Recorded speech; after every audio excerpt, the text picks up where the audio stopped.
Go live button. I am recording. We are live.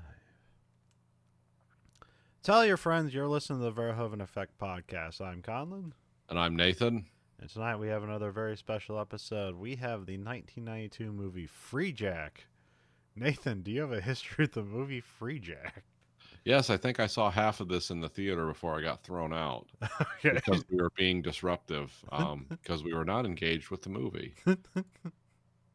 We were hoping for like some kind of sci-fi Mighty Ducks, and we didn't get it. I So think this predates Mighty Ducks, but I know it's just I'm just trying to remember all the what came out before this. Men at Work, maybe yeah, I'm pretty the Young Guns yeah, Young franchise. Guns. Yeah, so maybe that was it. Yeah, because the director and Emilio Estevez did Young Guns 2 together, Okay. so that would directly predate this. um, And then I rented it on a VHS and watched it, and then occasionally on like HBO or something over the years. Like, yeah, this is as bad as I remember it. Anthony Hopkins is in this, right? yeah, sure. He attended class. Yep. um, I think he went on David Letterman and said it was a terrible movie too. yeah, probably. So, Uh, yep. yeah, it came out January 17th, 1992. So usually January movies are sent to die, so they probably didn't have a lot of faith in it. So, um, so yeah, it's directed by Jeff Murphy, but spelled like Geoff, like Yes. Geoff. But I believe you say Jeff, right? Yeah, I think so. Okay. It's medieval Jeff. Ye old English Jeff. Which what did he do? There's not a lot of stuff. He's kind of like known for directing sequels if you look at his stuff, but he's I think from. his biggest work was like second unit on a lot of the Lord of the Rings Oh, was film. he? Okay. Yeah. Well, everyone in New Zealand got to work on the Okay, Lord of yeah, the that Rings makes sense. film. Everyone, even people that ran coffee shops. It's like, hey, you're an elf today. Okay.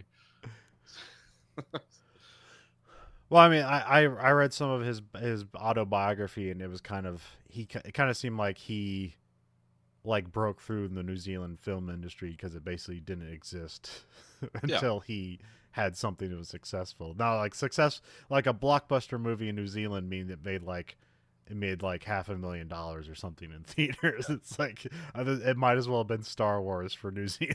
Yeah. The population of Connecticut saw it, and it was like a smashing success. um, I vaguely I think The Quiet Earth is something I don't think I've ever seen all the way through, but I've never seen like kind of bits and pieces of it pop up. I actually like that movie a lot. It's a Yeah. weird one. That's a New Zealand movie for Um, sure. I did a scrub watch of it before I did this, and it's like, oh, now him directing Freejack makes a bit more sense because there's some similarities there. Quiet Earth has amazing box art. Yeah. Movie.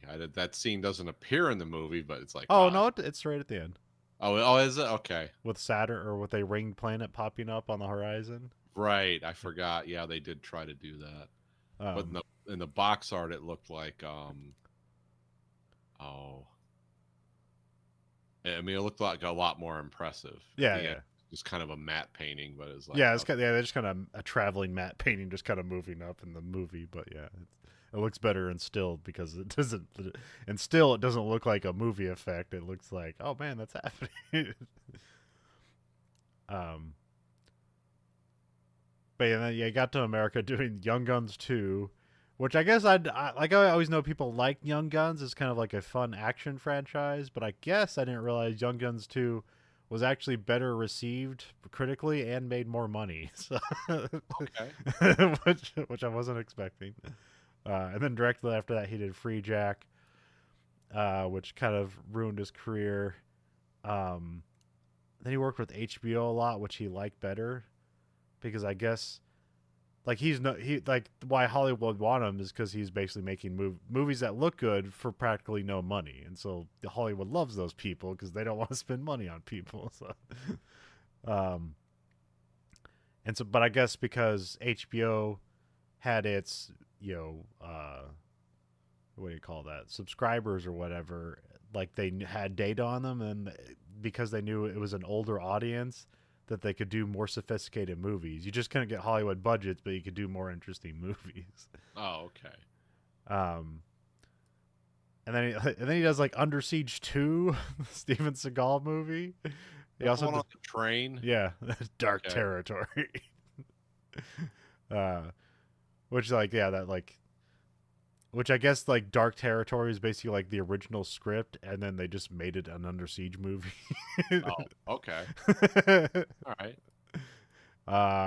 And somebody does Fortress 2, which I don't think the original Fortress is even like a big. Like, I don't even think that got released in theaters. I think that was only like like a video only series. Yeah. But yeah, so yeah, he's doing a bunch of sequels here. But beyond that, I don't recognize anything he's done. But he died in 2018. He was like 80 years old, so Oh, okay. he had fun. It's also fun. I know, like in the autobiography, it's like, yeah, people want to hear me talk about film, but it's just like every once in a while he'll mention like having another kid, and then they just like disappear from his life. It's like, oh, back to the movies. It's like, it's like, wait, did you like your kids, or what's going on here? And it's like, well, no, it's because nobody wants to hear about his kids when he can talk about movies. So. But he was like an Irish Catholic in New Zealand, so of course he has like 6 kids. So. Oh yeah. Not a condom in sight. It seems like half his career was spent because, like, to make movies in New Zealand, he's basically broke all the time because there's no money in it. And but when Hollywood started knocking, he had to do movies to pay taxes because he hadn't reported taxes for like a decade. So, it's like, well, I put all my money in my movies. Like, what do you want from me? I single-handedly built an industry in New Zealand. Like, give me some credit. And then oh, what is it? It's like Warner Brothers or somebody's like, oh, we got an accountant that'll work for you, and like some accountant like had him work on, I don't know if it was like Cats the Musical or something just called Cats. He worked on it, got like 70 grand, put it in a separate account as a tax shelter, and is like, all right, you do this, and then we'll get all your taxes paid. And the guy just disappeared and ran off with the money. That's yeah.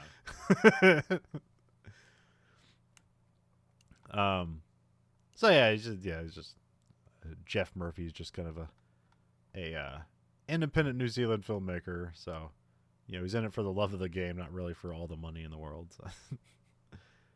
Although he didn't really necessarily make things that were like really like, it wasn't like art house stuff either. No, yeah, he's kind of making fun movies, and occasionally there's something in. I mean, The Quiet Earth is a contemplative movie, so there's interesting stuff there. But a lot of stuff he's doing is action stuff. But that was a lot of his Hollywood stuff. It's like, yeah, I'll just do that because the money's there. So, cinematographer is Amir Mulkari. He's an Iranian guy. Yeah. He's done some movies. He's got a lot of garbage and good movies in here. Stuff you'll know.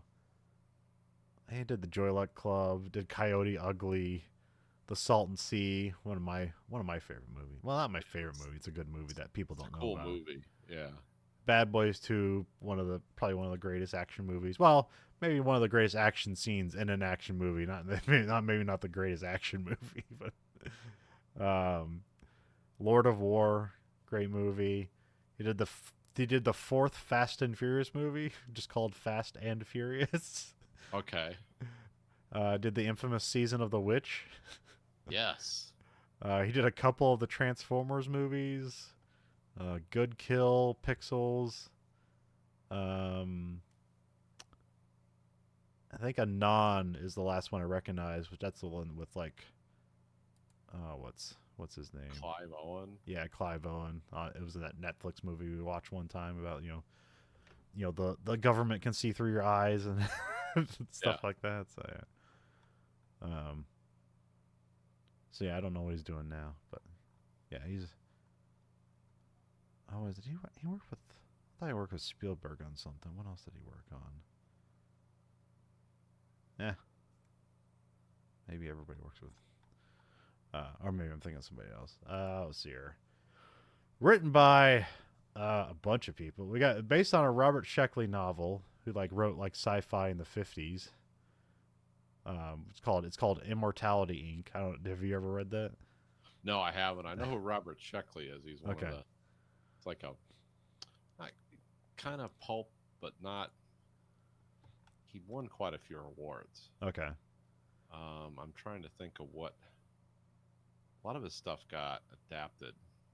Oh, did it? Okay. Yeah. But yeah, I listened to Immortality Inc. and it's a crazy book. There's kind of like too many ideas, but it's really interesting. A lot more sardonic and dark humor than what this movie is. Yeah. This movie's playing it. It's also trying to be silly at points, but it's playing it way too serious compared to what the book's doing. Because like the book like is practically like Futurama to the point that even like Futurama lifted like one of the first scenes. Booths. Yeah, that comes from that book. Okay. But also, like the big concept in Immortality Inc. is that like at some point, science proves there's an afterlife. They don't know what it is. They just know it exists. Oh, okay. Which is why like people like are like constantly trying to kill themselves. And then you have like rich people that are getting bored, and then they'll basically arrange hunting parties where it's like because they're committing suicide and then because there's a proven an afterlife, it's now basically a right for you to commit suicide. Wow. And so these That's a lot to unpack in a book from the late 50s. and these rich guys will get bored with life and like decide they want to commit suicide, so they arrange hunting parties for people to come after and kill them, but this also gives them the right to kill them to defend themselves. So. Yeah, I could see we're heading towards this. But it gets even more complicated because there's stuff where it's like, well, not everybody has a conscience that survives death, but some people do, and you're like, that can be proven, and then you do have the stuff where like people are like some people are like they're having their body, like older people are getting their minds put into new bodies, and then sometimes it doesn't take because like when you transfer the mind, like sometimes like you have a limited time to get there, and if it doesn't get there in time, then the body will become zombies, and then like they basically like they get pale faced, like they still exist, they have a consciousness, but it's just like a weird amorphous consciousness that they don't know if it's like, is this a person or not. They aren't eating people, but they just like they have no emotions, and then like there's kind of like a history that they retain, but it's imperfect, and then they have a whole zombie problem. Yeah, there's a lot of ideas in that movie. In the book, it's a really interesting book, so I'd recommend it because it's just so wild. Again, too many ideas, but it's fun. And there's also the stuff where it's like the guy can't get a job because like he's so far in the future that like basically like if a robot hasn't taken over the job, and it's just but they still have humans doing a menial job, it's like like you basically have to have a PhD to like run a mailroom. Oh. And then doctors are like recommending he commit suicide because he can't like fit in with the century. Well, have you considered suicide?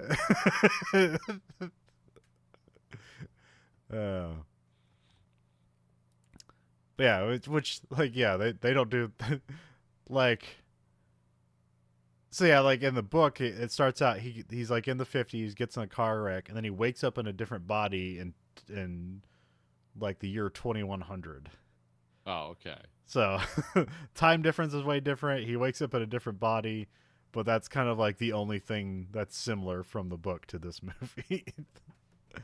Because like I don't even think like the phrase Freejack or Bonejackers are phrases in the novel. Like they have their own other phrases and stuff like that. Yeah. And they have a weird guy talking about transfer in the book. because it's like where people can like swap minds and then like basically go have weird sex and then experience different things because Oh, they okay. can. It's like, hey, do you want to see what being a woman's like? Well, enjoy transfer. But the way the guy does it on the audiobook is like he makes it like extra weird. Deep voice. Well, it's like, you want to try transfer? Like he gives him a speech impediment and he's kind of weird and breathy. It's like, oh man, this is this is uncomfortable. It's like These people are completely like their brains have melted on sex. They can't even speak correctly. um so this gets adapted by Stephen Pressfield, who's like mostly a novelist now. Like he did like Gates of Fire, like basically the what 300's based on. Okay. A bunch of stuff like I don't know, stuff. I don't know. A lot of stuff is like that was on like the Commandant's reading list. A lot of his stuff is like his stuff's like enjoyable, but some people take it too far. It's like, no, this isn't a blueprint for modern life. This is just an interesting look at what things. That's like that's what people misconstrue about all that stuff. So, he also wrote like the Legend of Bagger Vance. So, Oh, interesting. Okay. But yeah, he wrote together with Ronald Shusett, who was like kind of a writer producer. He basically did Alien and Total Recall, and that's about it.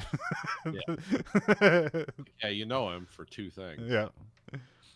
Which that's why this movie would make sense. Like, okay, we got the Total Recall and Alien guy. This movie is very much attempting to be a Total Recall like thing, but doesn't really get there. So,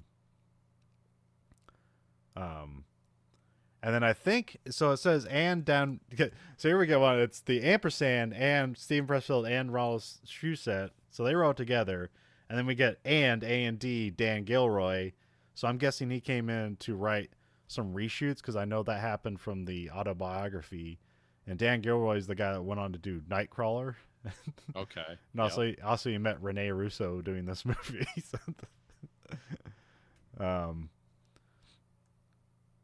Because there's some weird trivia where they basically blame Jeff Murphy for the movie turning out so bad, saying that like he was more concentrated on action stuff, and then Ronald Shusett had to basically come in and shoot half the movie. And from reading the autobiography, this might be two different sides, but there's no source cited in the Intimate Movie Database trivia, and I have his autobiography, so I have to believe him more because basically, from what they say in the book, he never talked to Ronald, so I don't. The idea of him shooting half the movie, I think, is false. Yeah. And then, I mean, he was a producer on it, but like, he wasn't even the producer. He had to deal with all the time. Also, like when they wanted to do rewrites, Ronald wrote a bunch of rewrites to shoot, and Jeff said they're all terrible. They're nothing but like just action scenes that had no context. And so he's like, yeah, we're not doing that. So that's when they hired Dan Gilroy to come in. Actually, they hired the guy who ended up writing L.A. Confidential first, and he loved working with that guy, but all the producers hated the shit he wrote, so they got rid of him. And then they got Dan Gilroy to come in and write scenes. So, and I don't even know what scenes were actually reshot, so I don't even know if it fixed anything. But I don't believe Jeff ruined this movie. It seemed to be his account of it seemed to be like it was all producer interference that like kind of was going to ruin this movie at all moments. He just thought like this is kind of like him at the top of his career where everything he's done has been successful at this point, and Jeff's success just keeps growing. So he had, like he had the ego enough to believe in himself that like no matter the problems he could solve it, and he could not solve the problems of Freejack. So that's what ended up happening to Freejack.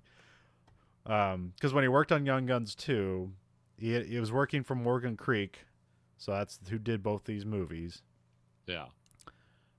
They were, I guess, all the producers were hands-on a bit on Young Guns 2 until they were working on the Robin Hood movie, Okay. and then when that was getting worked on, they put all their hands on that, and so like he kind of was left free to work on Young Guns once that movie was getting worked on, and then that was a success, and then he comes in and do Freejack. Well, now Freejack's their new big movie, so now the producers all hands on, and they want their fingerprints on everything, and so they just because I guess there's some assistant director they hired that Jeff thought was like wasn't wasn't he didn't do he hasn't done sci-fi production before, and so he wasn't really cut out for it, but like they insisted he do it, so it's like all right, whatever, he'll do it.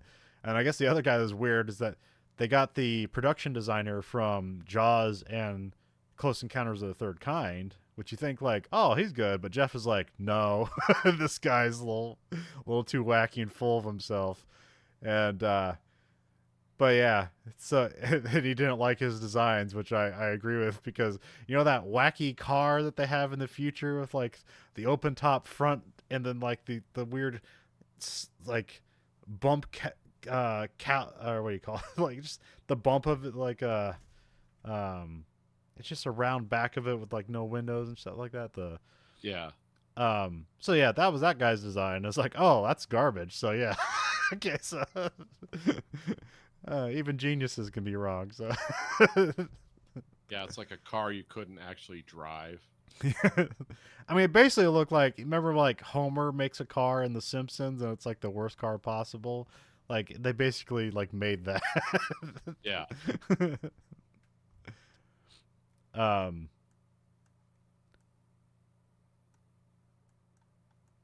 but yeah, so yeah, stars Emilio Estevez, which you know he worked with him before, so you recognize. But like when they built up this script, they wanted somebody like Arnold Schwarzenegger to do it, and um, but so they wrote the screenplay is written that way. It's like, well, Emilio Estevez isn't a bodybuilder guy that can throw people around with one hand. He's like, you gotta rewrite the script to be like, you know, like a fast, speedy guy, because Right. that's his like, um, and but he ran into a bunch of trouble there because he's used to be, you know, being like independent production. It's like, oh, there's a problem here, let's fix it, and then just writing the fix. Where it's now he's in Hollywood, and it's like, well, you can't just do that. We have all these assurances and stuff. It's like you can't just rewrite the script. And he's like, oh, okay, all right. Which I guess he did have something in his contract where he was guaranteed, but he decided not to fight it because it's like, well, I could finish this movie, get a paycheck, and pay off my taxes, Yeah. or I could try to go to court for the same amount of time it take to make this movie. So it's like, all right, let's just make this movie. Yeah. Sometimes it's easier just to like not go to tax jail. um, oh, that was oh, and also like, but also he worked on Predator. Like he was supposed to shoot Predator, Oh, and then okay. Arnold didn't want him for some reason, and got because he wanted um John McTiernan. John McTiernan, and but yeah, but it's weird because like there's no like in the book he talks about working on it, like he worked with the writers on it, like he did some writing or suggestion on it, but basically there's his name's nowhere on it, but he did work on Predator. So that's kind of interesting. Yeah, that's different. Because like he was talking to producers like, well, you can't get Arnold to do this, like he's like, it's like a U.S. Special Forces guy, like, ah, we'll just work around. Yeah. That's one thing about America. You can stick like foreigners in those roles because it's like, well, yeah, there's all kinds of people in America from Yeah. overseas. Mick Jagger in it inexplicably, which the Weird. the trivia said he like heard the concept and agreed to it. Jeff says that Mick Jagger wanted to meet the director before agreeing to do the movie, and I guess he liked Jeff, and so he agreed to do the movie, but didn't read the script closely, or because there's other trivia that says had he read the script before agreeing to it, he probably wouldn't have done the movie. But so, He seems very dissociated throughout the whole movie. yeah, I mean he's fun.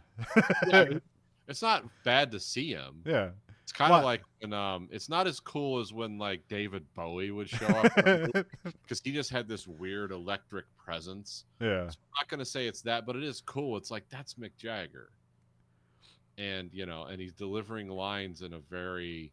He's like I'm a hot ass. It's like kind of that. It's like okay, he's sort of selling this. Yeah, he's having kind of sardonic fun in the Yeah, movie, so yeah. he's not just evil. He's just like, well, I have a job to do. My job doesn't have to be terrible. I actually kind of micromanage things too. Yeah.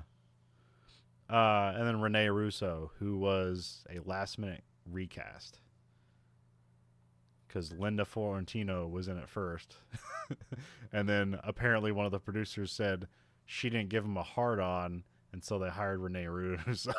Nice, probably true also. And the way Jeff talks about it is that like it really screwed up Emilio because like I guess they had like more on-screen chemistry and like they'd work together, and then there was just sudden switch up, and then like things got weird, which you can tell in the movie where it's like they seem weird together. They seem like a uncomfortable. This is the most awkward couple ever. Which I thought was this a choice? I mean, odd. I mean, when you get beyond like the first act, it like their relationship totally makes sense. But when it's awkward to begin with, it doesn't help.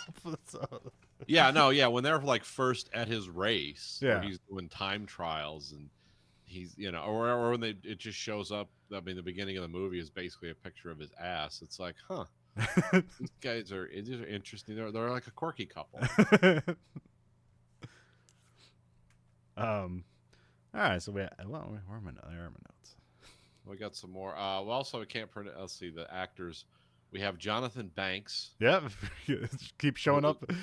It's always like fun finding him and stuff because like the only thing I recognized from him from first was Breaking Bad, and then to find out he's like a bit part in almost every movie in the 80s and 90s. Yeah. I'm trying to think what my Jonathan Banks was. He did a TV series that was really good. I think it was in the 90s or even maybe before that. Oh, and which one was it? Damn it. Can't. Because it was like him and his sister, and he was an organized crime guy, and he was like mentally ill, and she was kind of he was the brains, but I don't know. He has this massive body of work, and it's not like jumping out at me. Anyway, it was cool to see Jonathan Banks, and I totally forgot he was in this. Yeah. And well, I guess Anthony Hopkins, but he's almost not in this movie. So yeah, I mean like... he's present. And then Issa Morales, who played his Ripper. Ripper, the computer guy who has glasses with one lens that's dark and one lens that isn't. Yeah. Which I don't know what that was about. I mean, he's got like a scar on his face over his eye, which is either a slash or a burn scar or something. So maybe that eye's just more sensitive or something, or he covers it up. But yeah, Isai Morales, you've seen him in stuff. He's been in everything. Yes. He's very recognizable right away. It's funny to see him young. Because usually he's a general or a sergeant now or some kind of CIA guy. Yeah. Like those are his... We plug Issei Morales into those, and he's always good. He's believable. It's like, yep, this looks like a general or a CIA guy.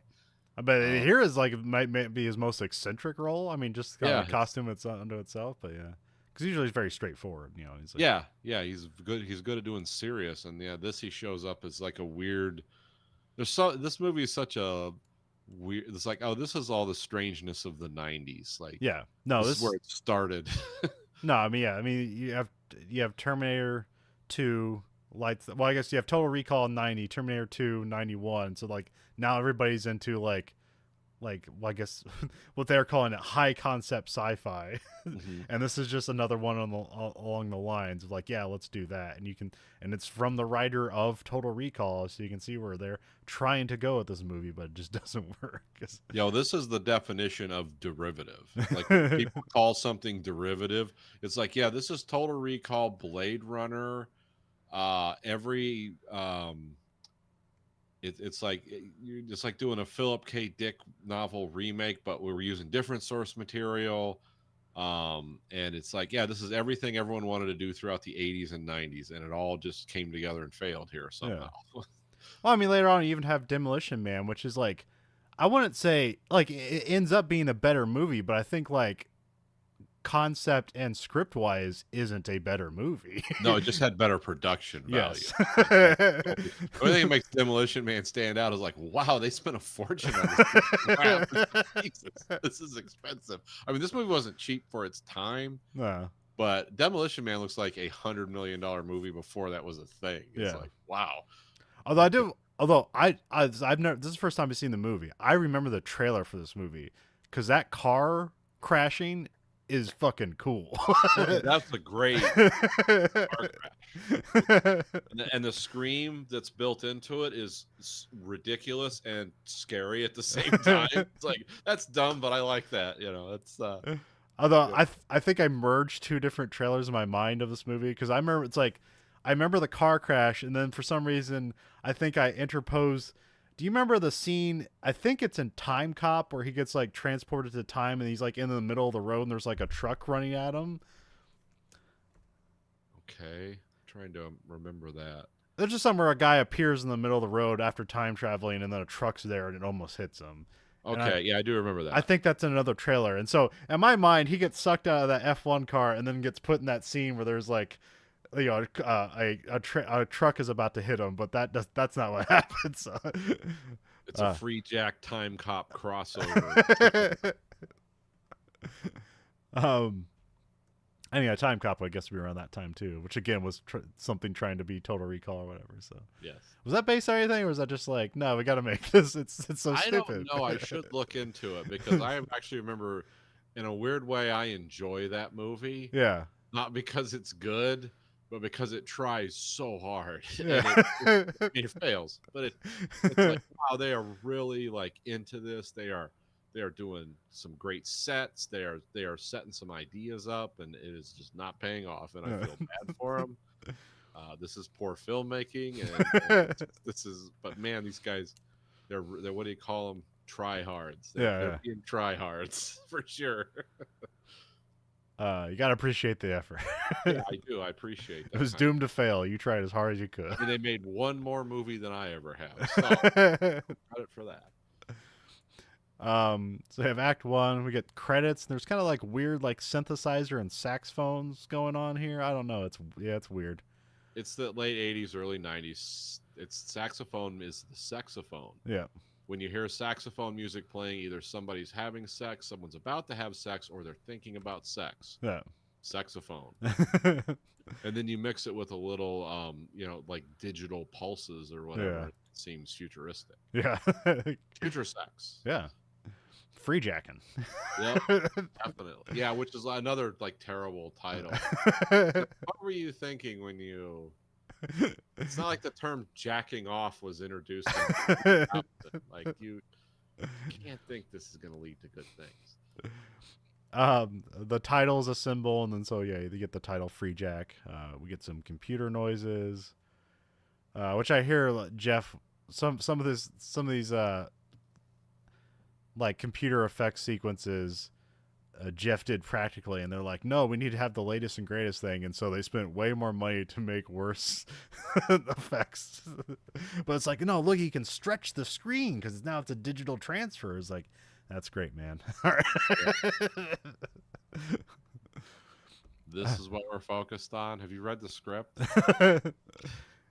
There's a shot of like smoke like billowing and like, I don't know, this looks really cool because it holds for a really long time, because I thought it was like, are these clouds, the smoke? And then you see like a bunch of trucks like run through the clouds, and there's like a bunch of military vehicles and stuff. This looks really cool. It's like almost considerate.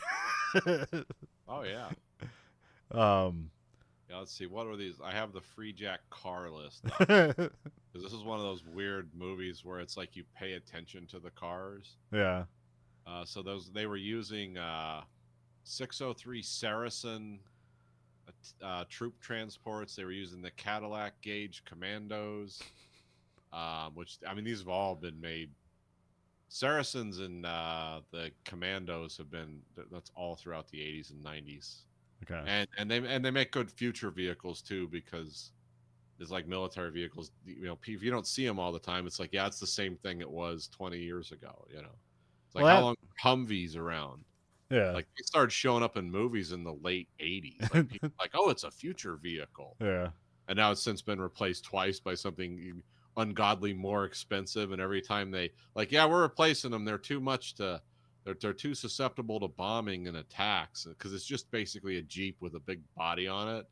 And then they start getting the bill for these new. It's like, well, maybe we should bring the Humvees back. Damn, these things are expensive.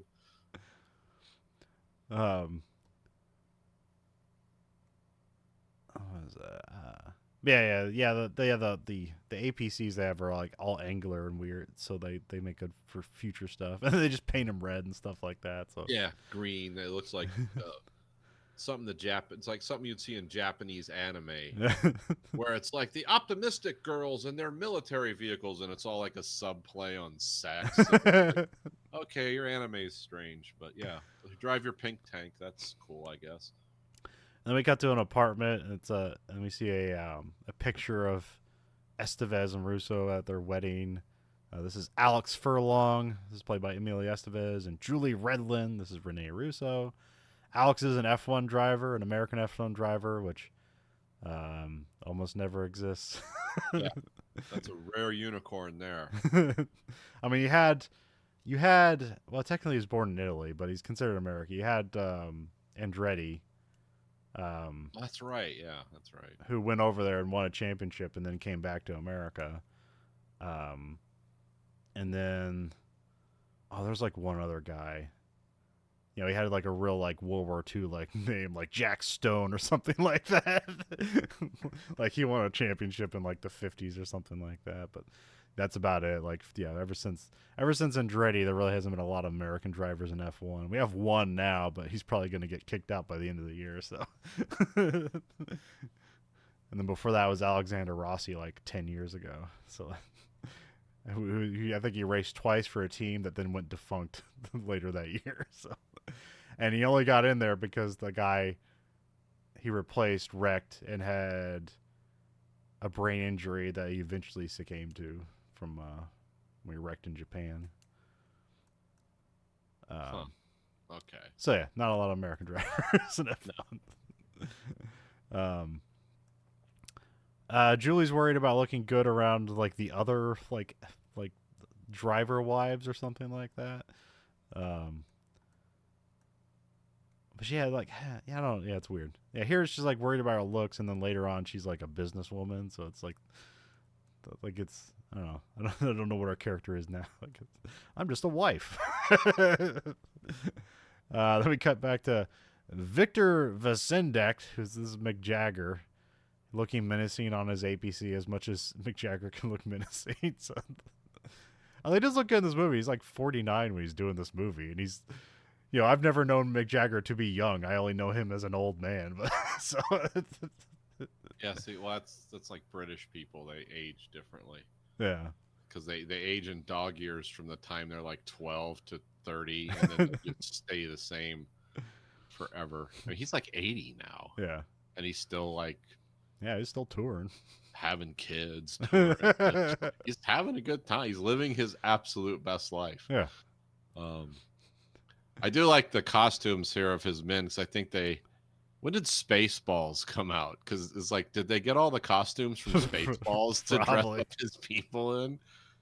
Oh. Yeah, it's very ridiculous. Mick Jagger has the best coat. Yeah, that coat's cool. Yeah, I wanted that coat forever because I like stuff, because I have weird coats and stuff that I try to collect. It's like I want to emulate coats from science fiction, and then I realized it's like, yeah, I'm not the body double for Mick Jagger.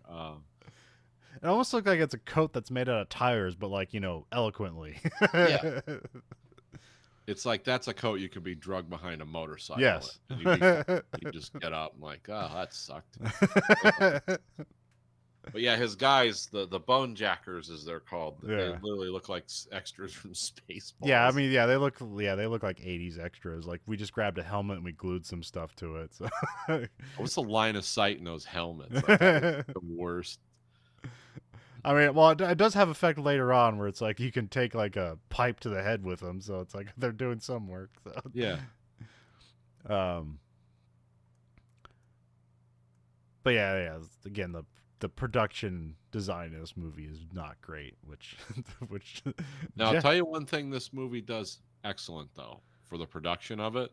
Costuming is really good, and interiors of offices and buildings, amazing. yeah, I guess. It's, Yeah, it's like next level. Like when we go to Jonathan Banks' office later, yeah. and it's got like the fractured stone wall and stuff. It's like that's awesome. Like they spent more attention to that than almost any other thing in the movie. Yeah. It's nuts. Yeah, their depiction of a desolate city is basically the depiction of every desolate city from an 80s and 90s production. So yeah, which is mean it's like it just looks like some abandoned factory in Canada, and then we just kind of race around in it, and there's like barrels on fire. a lot of homeless people. Yeah. This was all filmed 100% in Atlanta. Was 100? I heard this. Oh, I thought there's some scenes shot in New York, but yeah, it was mostly shot in Atlanta. Oh, I thought this was 100% Atlanta because I recognized the the pickup stations for the mass transit system in Atlanta have a very particular look. Yeah, I think like I think anytime they're doing driving scenes, that's definitely in Atlanta because that was like the only city that they're like, this is gonna be too hard to shoot in New York. We got to go to Atlanta where they have roads that nobody's using. Which is fun because at the time this movie was made, they weren't really shooting a lot of movies in Atlanta. Now almost all movies and TV shows are shot in Atlanta because they have the tax credit thing. Yeah. But because The Walking Dead started that trend. Now everything's Atlanta. Yeah. That's kind of cool. I couldn't imagine shooting there in the summer though. That city is beastly hot. I mean, it is. It's like, oh, are we in the tropics? This is awful. Yeah, it's the humidity mostly. Yeah. It's that red soil. It's the devil coming up through the ground. Remember when I went down to that Atlanta plant to do a sort in July? I was like, well, this was a huge mistake. Crayons die quickly in this weather. Crawl into those old Tauruses back in the back lot. Get yourself a beer out of the cooler. Keep it cool. It's like, you're drinking beer under the sun? You out of your mind? Brains are going to melt out of your... Oh, never mind. Okay. Yeah. Never mind. Yeah, you go ahead. Have one for me. This is nuts. We come back to Alex finishes a lap at his F1 race where it's like, these it makes sense, but they don't cut together very well because it's like the Victor scenes are at night and all the Alex scenes are during the day, but it will make sense eventually. So because you're like, how do these connect? And then it will. So what era of F1 cars are these? Are these my favorite era where they're just pouring paint thinner into the fuel tanks and strapping the largest turbocharger they can on them? I don't know. I don't know what this era would be. I mean, this would probably be like 91. So that would be like the Ayrton Senna era. Okay, that'd be like when McLaren was king, and I can't remember what they did. But yeah, I think like what you're talking about where you have like basic. Well, I guess they were still doing it. This is around the time you had like, this is around the time you had like a third car, like a literal third car, and so you have those like giant pile-ups in the race. Yeah. So and like there's a red flag. Well, like guys used to be able to like completely wreck their cars. The race gets red flagged. And they just hop in a third car. Get back in the action. Get back in the race. Getting a car wreck at 170 miles an hour. Get out there, boy. They don't allow that anymore. No, they can't afford it. Hell, like Williams this year, they've wrecked their car too many times that they didn't let the American race. Because the guy who wrecked his car, he's like, well, he's more talented, so we're going to give you his car, and you're not going to get to go this race because we don't have another car. That's got to make you feel good. Oh, yeah. And he still hung around, and I guess that was the only credit he got. Where like Max Verstappen was like, I would have went home. Like, fuck those guys. Well, I'm still getting paid millions of dollars. Yeah. Probably have nice food and plenty of liquor in the tent. It's like, well, if I'm not going to race, might as well get shit rocked. Yeah. And yeah, it was I think it was in Australia, so it's you have fun there. So Yeah, and then you have what do they call them in the movies? The groupies, the screwdrivers. yeah. Hang around for those guys. Uh, um, but I'm not even sure. I'm not even sure if they. I doubt this was like F1 of like approved. I think they were just calling it F1 because I don't even think these are like F1 cars at this no, they time. looked a little small. Yeah. They didn't look. They didn't have that kind of footprint. Um, and I doubt F1 would approve of them like having a violent car wreck being like the focus of the F1. Yeah, let's make a fatality during a race. The focus of this movie is like, yeah, we're all in. Yeah, and that would be like in a modern time. Like Rush can do it because it's just like, well, this is historically what happened. But like, if it's like current day, like you're not gonna do. I don't know. We'll see what that Brad Pitt F1 movie will do. It actually looks kind of cool. Oh, have you seen stuff about it? Is there a Uh, trailer out? there's some pre-production pictures Okay. that were out that looks very oh, how would you say it? It look from the stills I've seen and stuff. It looks like it has a very retro vibe to it. Oh, okay. So it kind of looks like, oh, we're just gonna film like the '70s, but Huh. it's set in a different era. But yeah, Oh yeah, it's set in modern era. They literally would have the movie cars like would go on like the formation lap with all the other actual F1 cars, yeah, so they could like pretend that like, hey, we're racing, and then they would cut off, and they'd have like their own little paddock area where they had like Brad Pitt and like the characters' names, like their face and names on the garages to like pretend like, yeah, we're so they've done all those bits, but I'm not sure because it's like the guy did um, Tron Legacy and Top Gun Maverick, so he makes really striking looking movies. So I'll be at least interested. You know, this guy is great at shooting machines and stuff, so let's let him shoot some more.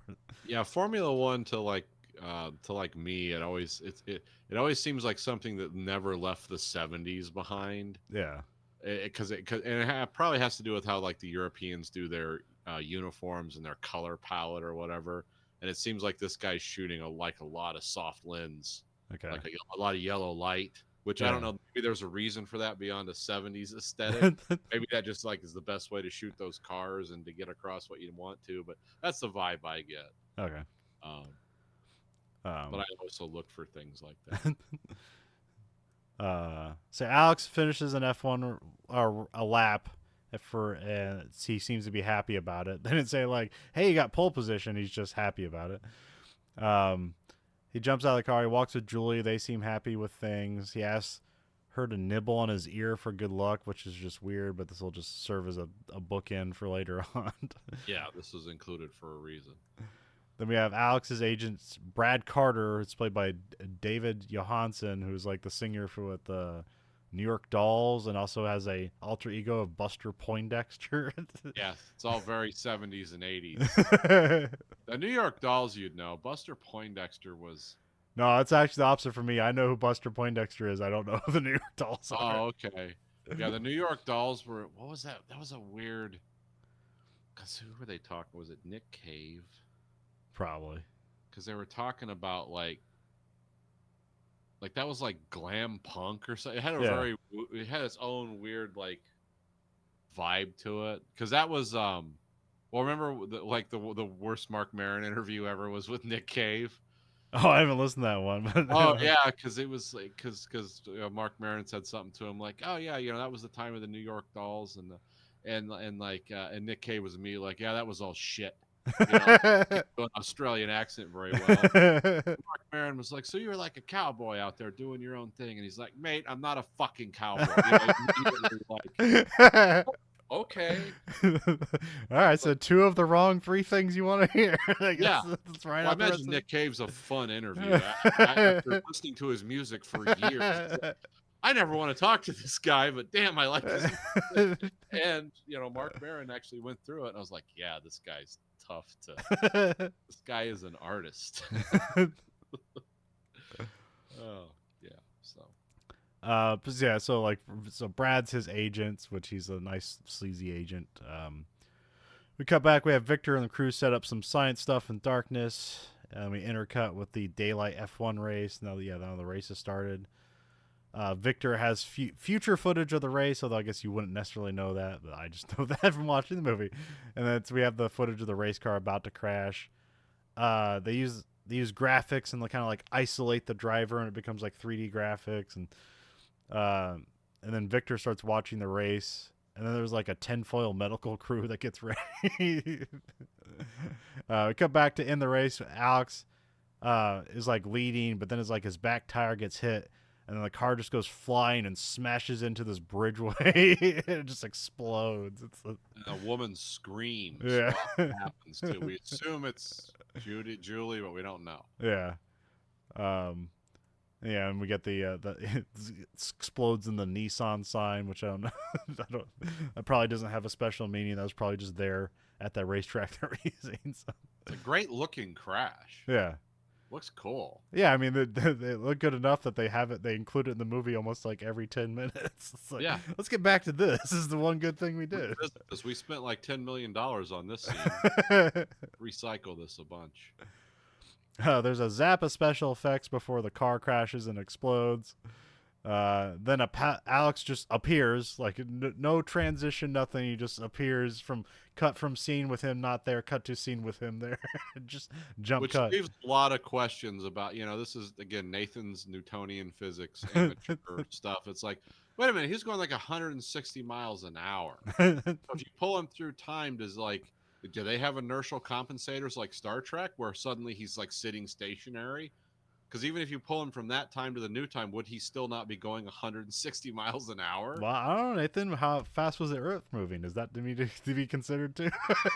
Well, yeah. I mean, let's see. So if you're going into the future, yeah, the position of the Earth definitely. Because it could be in the middle of space. It's also the Earth is moving like incredibly fast. Too, yeah, but what if it's moving at a slightly different speed, 100 years in the future, or I guess 17 years in the future?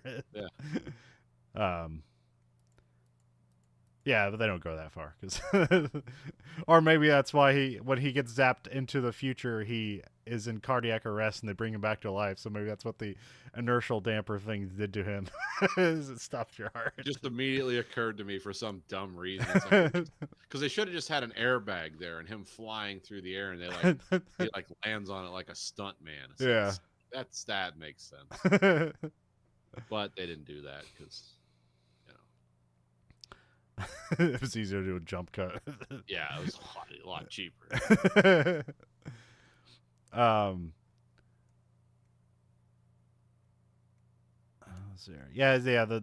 tinfoil doctors get to work on him. Like, they bring him back to life. The convoy takes off. It's also cool. Like when they start the thing up, there's like this grid of lights that they put out that's kind of interesting because it's almost like a pentagon of like red lasers and then with like straight lasers on the side, so it looks kind of neat, especially in the darkness. So yeah, once they bring him back, that the convoy takes off. They mentioned that Alex is worth like $7 million, and they need to make it through the checkpoint, which actually doesn't become a problem. The doctors get mad when Alex starts speaking, so they get out the lobotomizing machine, which just looks goofy. And it makes you wonder. It's like you're gonna do physical, organic damage to the brain, but you're gonna put someone else's consciousness, or is it just like called that, but it does something else? Yeah. Because when I think of lobotomy, I think like ice picks through your temple and like separating your frontal lobe. It's like maybe that's not how it works in the future. Yeah, I guess future world of 2009. Yeah, I guess you could reattach it once the other mind's in it or something. So. Yeah, this movie's not big on details. The convoy gets ambushed, which like allows Alex the ability to get free, and he starts hitting the doctors with the lobotomizing gun. Alex escapes free to see like the war zone that is like the modern America, because now he's in. I'm not really sure if they say the time. I think the time is supposed to be 2010. Okay. So it's like 18 years later or something like that. Or is it 2000? Let's not forget him and Mick Jagger of Ascendic lock eyes real quick before he leaves. Victor sees Alex and he says, "Get the meat," which that's what they're referring to him as, the meat. So, and a crew sent after Alex. Alex hops in a cab and pays for the ride with his watch. Then the cabbie tries to shoot Alex, but he jumps from a moving car to avoid it. And once he figures out the Bone Jackers are after him, just another unfortunate name. You want to be known as a Bone Jacker is supposed to be tough. Which I think, like, the only thing that comparisons to the book is that, like the like I was talking about those hunting parties where the guys, the rich guys, want to commit suicide by being hunted, and so like that's the only job that the guy can get in the book is being one of the hunters. So that's almost a correlate, but not really. So It's more like an obverse version of the most dangerous game. yeah. Yeah, I'm not sure why the decision was to made like we need to make a adaptation of this book and use almost nothing from it, but whatever. Like they don't use the name, so they don't even get like the name recognition off of it. It would have been better to call the movie Immortality Inc. Yeah, it would have actually been. Alex runs into somebody he knows and who lets him into these like apartments, and then Alex goes to his apartment looking for Julie. And the people there say that like she sold them the place years ago, and then they realize that he's like out of time. They call him a Freejack, and they're like, "Oh no, it's a Freejack," which like you don't know what that means, but apparently it's illegal. So. But apparently people grab double-barreled shotguns. Yeah. Even though there's huge rewards for your return unharmed. I remember there's a bunch of great. There's that one show where it's like the Vikings are getting like brought to the future, and they have a bunch of different names where they're like time migrants and stuff like that. They have a bunch of great different names for people. Show what's it called? Beforeigners. Yeah, Beforeigners. Yeah. I watched like a couple seasons of that. It's like this is weird because it's like everyone from cavemen to Vikings. Yeah. And then people from like the 18th century who kind of dress like dandies, but they're like the most evil people. Oh, we can adapt to your technology, and we have no morals. It's like, oh, that wasn't what the 18th century was like. They were what they call them in Oliver Twist. They're all artful dodgers and miscreants. Alex runs outside and he looks at New York, and they basically have their Blade Runner version of New York. Yeah. It's 2009. Here you can see on the buildings where it says like suicide. So that's like the only like reference to the book where it's like, you know, suicide is this thing that people do constantly, and it's like a right. And we're developing multi-level marketing schemes around it. Yeah. Do you get the receipt at the end, like in Futurama, that no one picks up that says you are now dead? I always like that touch. Here's your receipt. I mean, yeah, that would be something in the book. Yeah, because in the book, that's where they talk about the spiritual switchboard, where it's like when you die, your conscious just kind of hangs around there. Which I forget how it works in the book. It seems like, because it seems like he's not necessarily sucked out of time in the book. It seems that like his consciousness was just wafting around for 150 years, and in the middle of a process of trying to put a rich guy in a new body, his mind went into that body instead.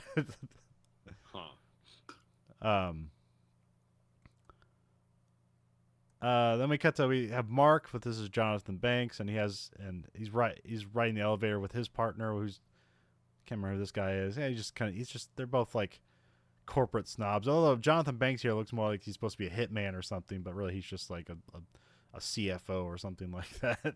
Jonathan Banks gives a good performance in this movie, but he's not believable in his role. Jonathan Banks is a head kicker. That's what he should be, not some uptight like I went to Yale, and you know, it's like, it's like he doesn't really. You don't believe a guy who looks like that in that role. But they ride the elevator up, like they have an extra tall tower in New York. Yeah, they show the Twin Towers still exist, and they have this extra tall tower that's basically like the Avengers Tower, essentially. It's got 200 stories. They take it to the top to the spiritual switchboard, and they talk to the boss. Where it's like, I don't know, just some kind of robed figure that you don't see, and it's walking around, and it's supposed to be the boss, but like, it seems like this scene is out of context, that you know. Or maybe, well, I guess later on it's like that top floor is revealed to be kind of like a VR place, so like he can I guess presumably he could have projected himself to look like anything, but there wouldn't be a reason to project himself to Here he look like wants to that. look like a medieval monk for some. But here it's like extra big. It looks like he's like a monster from like some monk that had been evilized in like a Dark Souls game, and now they're something Yeah, evil and it takes a bigger. bed sheet to build a robe for this. It's like 8 feet tall. Yeah. But like that figure will disappear from the rest of the movie, so we don't have to worry about it. The boss is like waiting to take over Alex's body, so that's the initial plot of the movie. So we have Act 2. We have Mark admonishes Victor for not catching Alex, which I guess the cooler name would be Vicendek, but that's what they call him the rest of the movie. I wrote it down as Victor because that's what they call him first, but no, whatever. It's cool initials, VV. Victor gets Mark to crush a Fabergé egg. So Yeah, this is like the coolest office ever. Like this is the office I was talking about with the fractured stone wall. Yeah. Fabergé eggs, which by the way are like insanely expensive and Yeah. valuable. Even more so in the future. Yeah. Then we cut to Alex is like sleeping in like a rundown church, and then a nun played by Amanda Palmer holds him up with a shotgun. So it's like, oh man, what's wrong with the future where nuns have shotguns? Of course, Amanda Palmer, most famous for being Honey Bunny and Pulp Fiction. Oh yeah. But she's a fun character. Late great Christopher Plummer. Oh, huh. I didn't know that. I guess. Yep. Nepo baby, no. Yeah, immediately nepotism. Then we cut to Victor talks with Ripper. This is Esai Morales. And he angers Ripper into like taking a lie detector test. And he's like, see, like, what's it say? He's like, oh, don't worry, Ripper. I wasn't testing you. I was just testing the machine. Which is kind of weird because it's like, oh, they're going to use this later on. And no. Well, I'm going to tell you, even aside from my theater viewing, which was accompanied by drunkenness and maybe arson, when I watched this later on video, I pretty much knew like who was working against Vicendek immediately. It was so obvious, but it was like, oh, okay, yeah, that's the reason this never comes back up, because it's so obvious. Like, oh, who's undermining us and attacking us? Is like, I don't know, the guy waiting to get on the throne, maybe. But you know, that doesn't. Yeah, there's a lot of things that come and go like that. Yeah. So I think even the people writing the movie are like, look, they've already figured this out. Then we cut to them. Nun explains the spiritual switchboard to Alex and how rich people are like getting other people's bodies to like live forever. So that's why I guess sucking somebody out of time isn't like illegal. Well, it's probably illegal, but it's like, well, they're supposed to die anyway. So what's the harm of just taking their body and taking it over? So yeah, I'm trying to imagine like the legalistic, because there's obviously some legal framework that this world operates in. Yeah. Where it's like a whole group of people are like, yeah, they actually do have no rights because they were just pulled out of time. They technically died. Yeah. So we can do anything. The only reason we can only get certain groups of people is, number one, we don't want anyone from the present because they're all on drugs and radiation and no, what was the thing? No ozone. No, yeah. So you don't want bodies from the present. Yeah. So you could, if you know when people died because of famous incidents, yeah, you could pull them out of the past. And I guess under their legal system, they would have no rights. Yeah.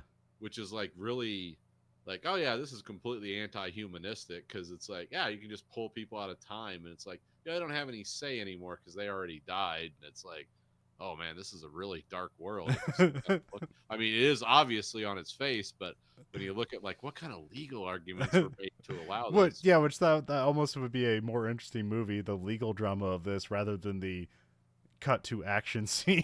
Yeah. Instead of guys shooting with each other with machine guns, I want to hear like what the Supreme Court says. Yeah. Yeah, that would be interesting. It's like, how does this work? Because if we just are doing this time travel thing, it's like, so, and you know, and it is all, we have time travel technology now, and we can pull people from the past into the present and erase their brains. It's like, so is we move on, we're going to have more and more and better time technology. So you can essentially be like the victim of your own, like, what's that thing called about the AI where it's like in the future, uh, Oh, Singularity. no, it's the one, Roko's basilisk. Oh, It's like there's a demon AI in the future that has invented time travel, and if you speak against it in the past, it will always undermine you by going into your past and erasing you, thereby perpetuating itself. I'm probably not explaining that well, but it's a basically a weird temporal loop yeah, would be created, which is kind of like similar to the much later and better movie Looper, where you're yeah. like continuously in these loops of killing. Because as time goes on, it's like, well, you've got to kill the assassins, and the best way to do that is just to close the loop on them.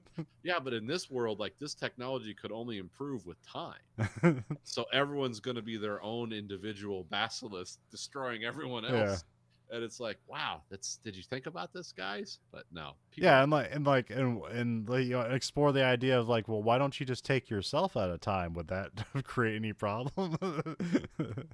Yeah, it's like that whole thing from the darkest parts of the Eastern Orthodox Church. It's like, God is our salvation, but God allows our suffering. How do we end? God wants us to be happy. How do we end our suffering? We end God. It's like, whoa, dude, huh? It's like it's the only thing that makes sense philosophically. It's like, oh wow, okay, cool. Which like Kevin Smith based a whole movie on that concept. Or no, that was like God made a mistake and you could undo creation. But yeah, Yeah.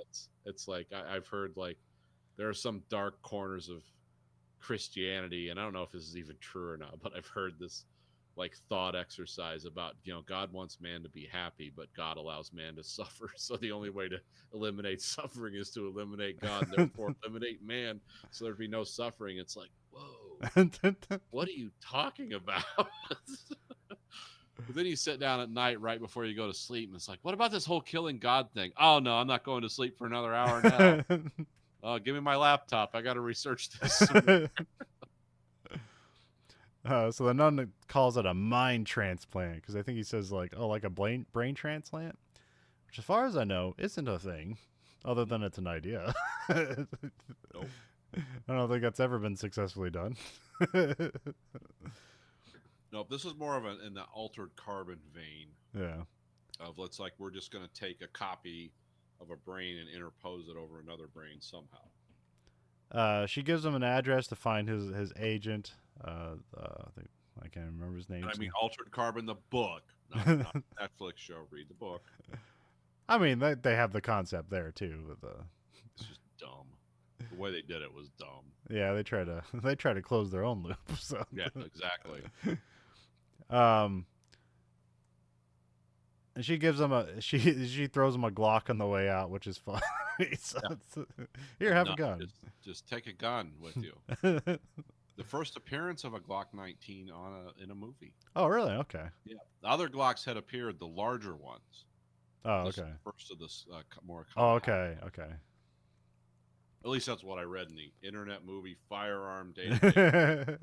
I look up all the guns for this movie because they had a lot of weird like dress up guns in this movie. Well, I definitely know like the Glock was definitely a movie gun of the '90s because I was like, I remember in Die Hard 2 where they're like, oh, it's plastic, it can make it through metal detectors. It's like, no, it can't. But No.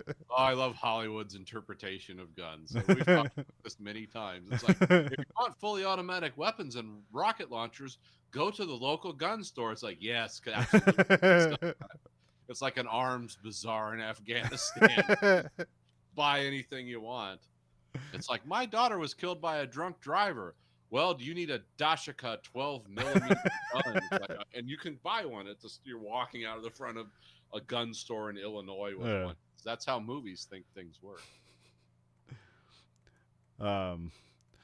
Or if it's not that way legally, there's always like a guy you can get something on the down low from your local gun shop, like you know, hush offs on the side, because that's somehow more lucrative than just regular gun business. Yeah. And let me tell you, from a guy who buys lots of guns and ammunition, they're making plenty of money. Now, if you need to arm a secret militia, that's where the money is. Yeah. And how do you broach that with your local? Like if you're walking in, like you're not a Fed, are you? No. And the government said no. It means you can't be prosecuted. Well, then come to my secret lair. um, Then we cut to Alex walks the crowded, dirty streets. There's like street vendors, a barrel on fire, a strip club, and Ministry's Thieves is playing, which I stopped watching this movie and just listened to Ministry's Thieves and then other music for like 2 hours. I had to stop. It's like, man, I was so cool walking around in my trench coat listening to Ministry back in the 90s. Oh, I thought I was so cool. And then suddenly there's a gang shootout, and then Alex just kind of wanders away into another building. Well, no, actually, it's a building he's looking for.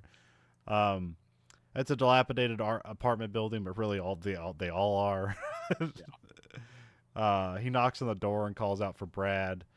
But then when he has his back turned, he's just like going to door, but nobody's answering. But he has his back to one of the doors. The door opens, and Brad like takes him and puts a gun to his head. But then when he sees that it's Alex, he's like happy to see him. And he's talking about how like they never found his body after the crash. He's like, I knew you were a Freejack. And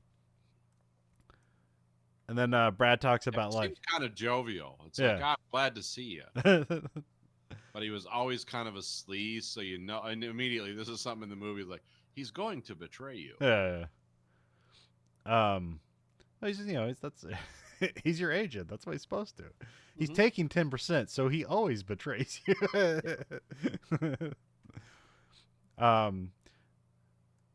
Brad talks about how like people like from this era are like toxic, and there's a lack of ozone, and they're like exposed to chemicals and drugs, and so like that's why these rich people like Freejack people out of time because they have better bodies or whatever. They just weren't exposed to that type of stuff. Then we cut to Julie's doing a business deal. She works for Mark. She speaks Japanese to the Japanese businessmen. Yeah, this was a blast from the past too. I remember this a lot. Japan was going to conquer America with business. Yeah. Remember when the Japanese were this huge threat? Yeah, I mean that's like That's like a subplot of Die Hard. Yeah. It's like, oh yeah, this is all gone. Well, what happened to the superior Japanese? It's like, well, they stopped having children, and also they devalued their currency because they were an exporter-based economy. And then after 2 generations of that, it's like, well, our money's not worth anything, our lives aren't worth anything. So yeah. But yeah, there's mention here of like of America losing the trade war, which like I don't know. It's like it seems like yeah, there's a lot of homeless, but there also seems to be a lot of wealth around here. So I don't know. Yeah, there's lots of Freejacks running. Is that where all the money went? Did we not convert those into stock options? We just took the cash and invested in new bodies. I don't know. Then we cut to a different room where Julie takes a video call from Ian McCandless. This is Anthony Hopkins.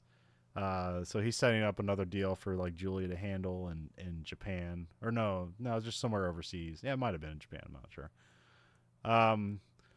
We cut to Brad takes Alex to the city, but he has him like limp and like looks sickly to like blend in.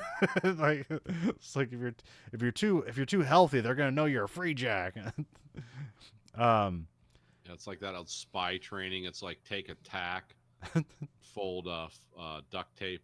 A piece of duct tape about 1 inch long over itself 8 times and put it in your shoe because it'll poke the bottom of your heel and make you walk with a limp. So you look unwell.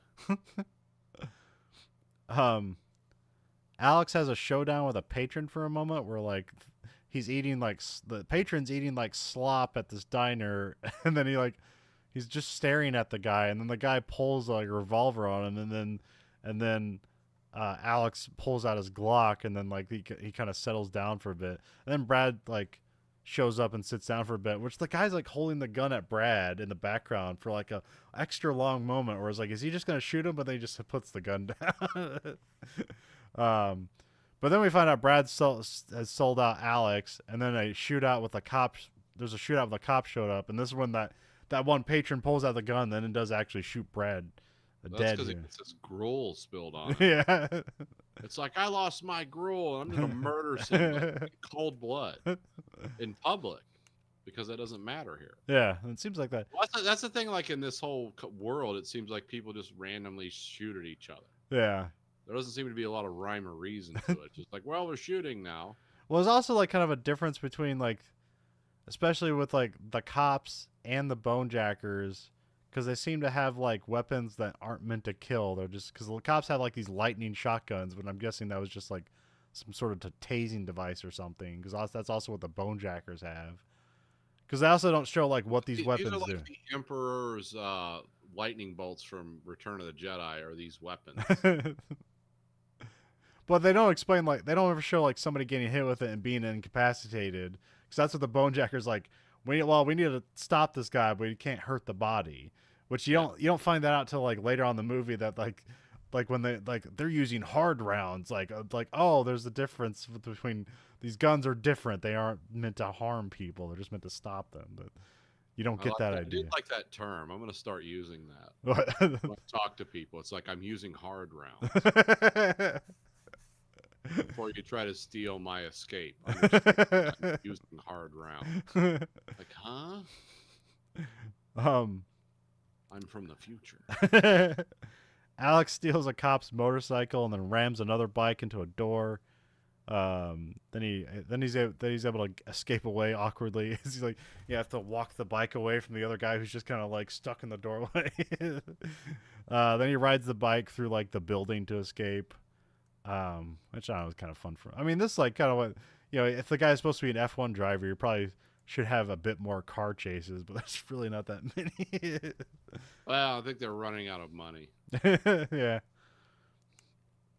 And this is where we cut to, Julie gets to her apartment. And this is where we see like all these weird cars. And like, man, these future cars look like shit. Yeah, they look like Beetles or something. Yeah, they just have this weird carriage hump on the back of it, and then there's like the open cockpit driver thing that just sucks. It's like the worst driving experience you could have. That's been the worst part of like motorcycles and cars. Yeah, You just have lots of air blowing into the back. Now, would it suck for the driver? But it would suck for the passenger. It's like there's just wind, or you're completely like ensconced. It's like, did we get in an accident? Are we there yet? Who knows? We don't know. Julie gets home to her lavish apartment, and then Alex shows up, and then she doesn't seem happy to see him because she's thinking like his body's been taken over by some rich guy. Which I guess you don't. Well, I guess you wouldn't know to think that. So Alex runs away when she triggers an alarm because again she doesn't think he's Alex.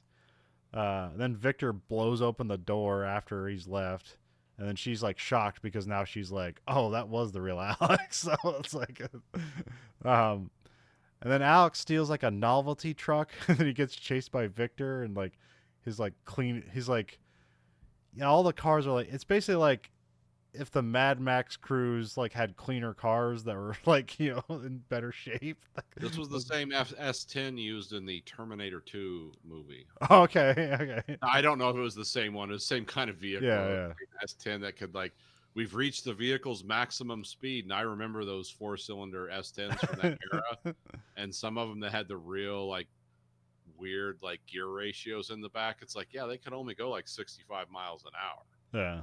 That's the fastest they could go, or 60 or whatever.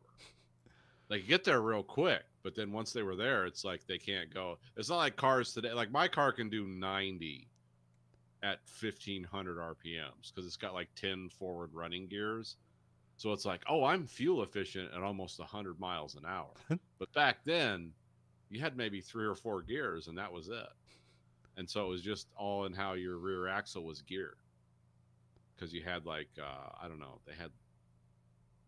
you had like what they called highway gears, and you had off-road gears, and highway gears where you could run fast at high speeds for a long time. Off-road gears were like 411, 410 gears, which means when you got up to 60 miles an hour, the engine was at like 7,000 RPM. It's like, yeah, it's you're screaming.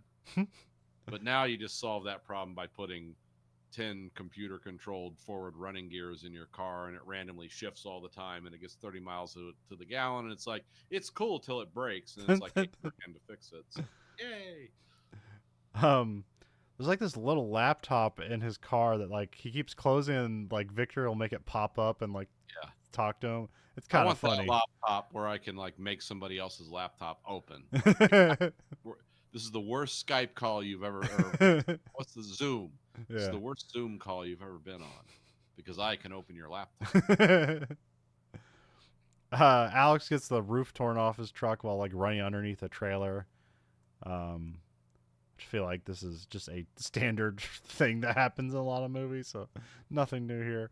Then Alex like, remember, if you're going fast enough, you can do as much superstructural damage as you want to a vehicle, and you'll just keep going. You won't like knock the frame out of alignment or rip axles off or anything. Just go faster, and you can rip the roof off your car, down. It won't do any other damage to the car. Well, I guess his famous like New Zealand movie famous in New Zealand was called what's it called? It's like Pork Pie. Oh, Goodbye Pork Pie or something like that. Yes. And that movie, like they drive a Mini, and like it's kind of like a road adventure movie, and they did like destroy the Mini during the production of it. That's sad, because Minis are cool. Well, they had 3 of them, and they had a deal that if they returned them in pristine condition, they'd get their money back, but they didn't. So yeah, that didn't happen. Well, I had a thing where it's like during the movie, like they take the doors off because that's like what happens throughout the story, and then because they took the doors off, now the structure is less, and so then the roof started to cave in, doing stuff in the production. So, have you ever sat in an original Mini? No. There's not very many in America. I've seen some at car shows, and it's like, yeah, you want to sit in this? It's like, yeah, actually, I want to try. I could not physically drive that. It's not just because I'm fat. It's also because I'm 6 foot tall. It's like there's no way I could drive. I mean, being fat didn't help. Yeah. But I couldn't operate. Like, my knee was level with my chest. I have to operate the clutch and the gas. Now, they say you can roll the seats back and stuff, but I've always liked the looks of those, but I know I could never, like, fit in one. So, because I got to put a V8 engine in it. Of course, I'd have to put a small block Chevy in a Mini Cooper, because that's how I want to die. And then Alex like jumps off the car and like crashes it into like an embankment or stop on the Brooklyn Bridge. I think it's the Brooklyn Bridge. I'm not sure, or some bridge that's supposed to be. New York. It's in New York. It's the Brooklyn Bridge. Yeah. Then he crashes the truck. And jumps off into the river, and Victor says something like to be funny or something like that. Having a running. Oh wait, no. He says something like, "I hope he doesn't swallow the water, or his body's going to be worth nothing." Yeah, if he drinks a drop of that. Well, they have a running conversation because he's asking him like, "So are you impressed yet?" or something like that, and he's like, "Oh, I'm getting there," because he's doing these amazing driving tricks with this completely inadequate vehicle. Yeah. Because that's really the only talent that our main character has. Yeah. Drive, because he's kind of an idiot if you think about it. He's like he's like a lovable jock who's really good at driving cars, not so good at problem solving. And like obviously, so I think the character was written that way. Yeah. But when you pay attention to it, it's like I don't see any long-term survivability. Then we cut to Julie like laments over Alex. We cut to Alex crawls out of the water and crosses the Eagle Man, played by Donald Faison, which I don't know. Best performance in the movie. I don't. Donald Faison from something. I don't know if you look up his thing, if anything will pop out. But if you've seen that guy, you've seen the guy. So he offers him some river rap, but Alex rejects the offer, and then the Eagle Man has a weird rant about eagles. As a bird of America. It's flying through bullets, man, and it gets shot down, gets X's in his eyes, and that's the story of America. It almost sounds like a Joe Biden rant. It's modernized. Yes, Frankie Faison, I think, has played a homeless person in every movie. Oh, Frank. Oh, I wrote Donald. Oh, who's Donald Yeah, Faison? Oops, here it shows up as Frankie Faison. no, Except now I'm wondering why I wrote Donald. Is Donald Faison a person? it was also another Emilio Estevez vehicle. I love, Maximum Overdrive. Oh, Donald Faison. Oh, no, Donald Faison is a person. I wonder if he's related to him. He's the guy from Scrubs. But yes, it is Frankie Faison. Yeah. And Frankie Faison was also the orderly in the Manhunter, the Michael Mann Oh yeah. Red Dragon Was, remake. wasn't he? He was in both. He was in both of them, wasn't he? He was also like a character in Red Dragon, and he was in Manhunter. I believe so. Let me look. Where's Red Dragon at? There he isn't, because Red Dragon's like what, 2000? Like 9 or something like that. I'm not Or seeing 3. I mean, I'm thinking of that Chicago cop guy that. No, you're right. Red Dragon. Yep. Okay. I like Manhunter a lot. So. Oh yeah, yeah. I love the soundtrack in that. Uh-huh. I love Michael Mann, and I love Michael Mann. Yeah. Probably my second favorite director after Ridley Scott, if I'm honest. I'm really honest. Really like Michael Mann a lot. Did you see Ferrari yet? No, I haven't seen that yet. I want to. Is it just called Ferrari? I can't even remember. Yeah, I think it's just called Ferrari. Oh. I think it's just called Ferrari. Then we cut to Alex. I haven't even seen Dune 2 yet. Yeah. I'm really slipping on my Denis Villeneuve. Yeah. Well, I was thinking about going to see that Civil War movie. It's like, I just gotta do my civil duty and see this, but then I don't know. It's weird. It's like people are like, yeah, it's a good movie, but it seems to be like people are disappointed. It's not just some scree against Donald Trump and ultra conservatism in America. It's like a different thing. So yeah, I don't.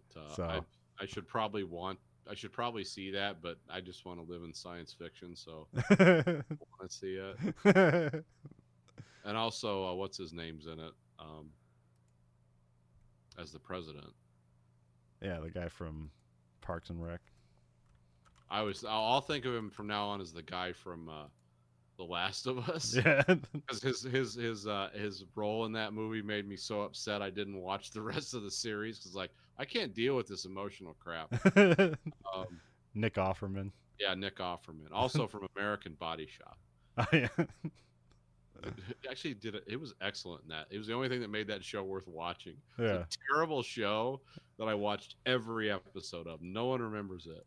I think it only got one season, didn't it? I don't even think it got a full season. Okay. Maybe it did. I don't remember.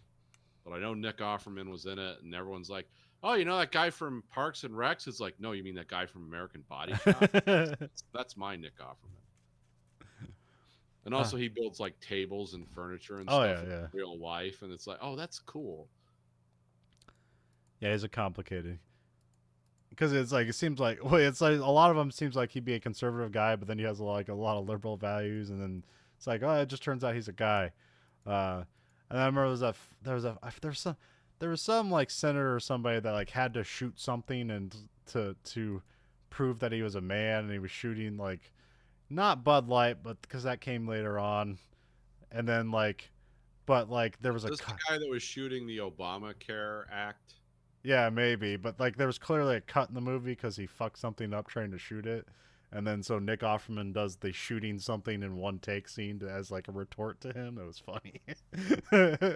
I think that was the Democratic senator from West Virginia, the guy who's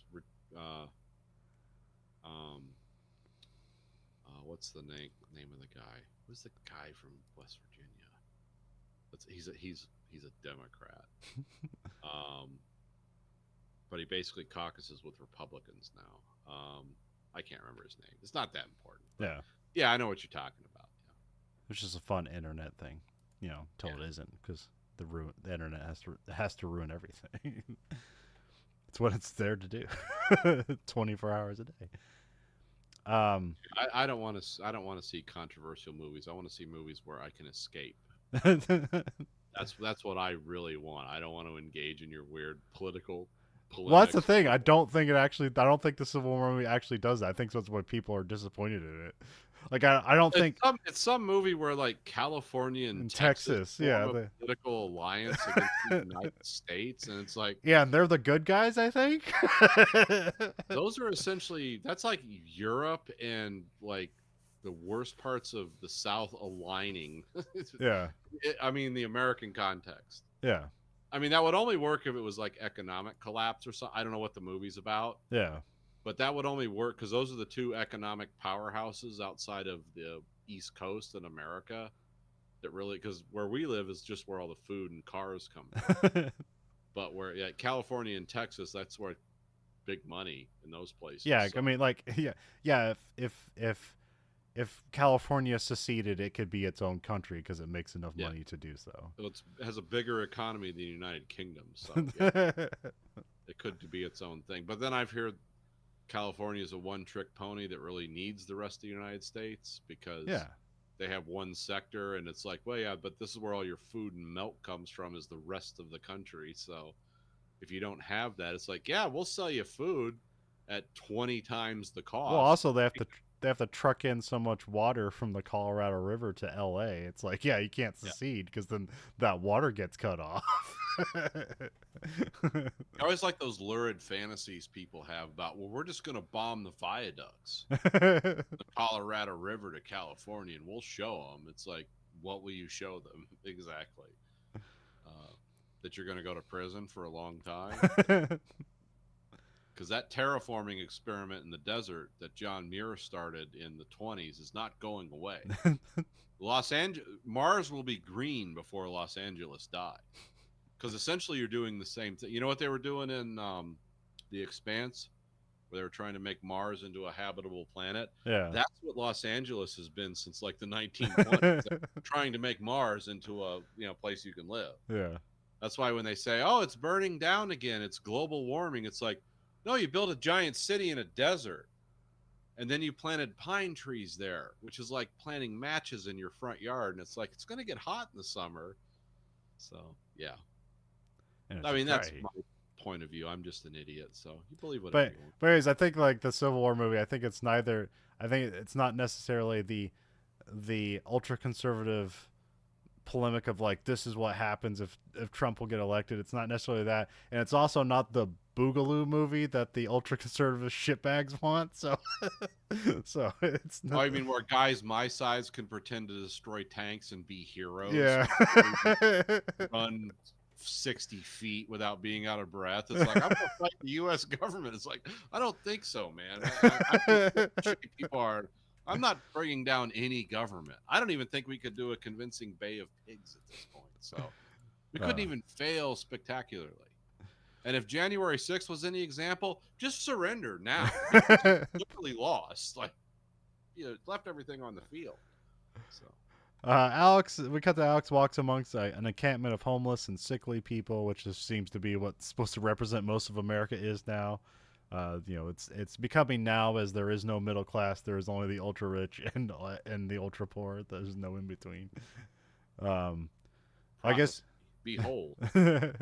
Well, I guess the Bone Jacker is the only in between people. So. Because those cars can't be cheap to just grab a guy out of time.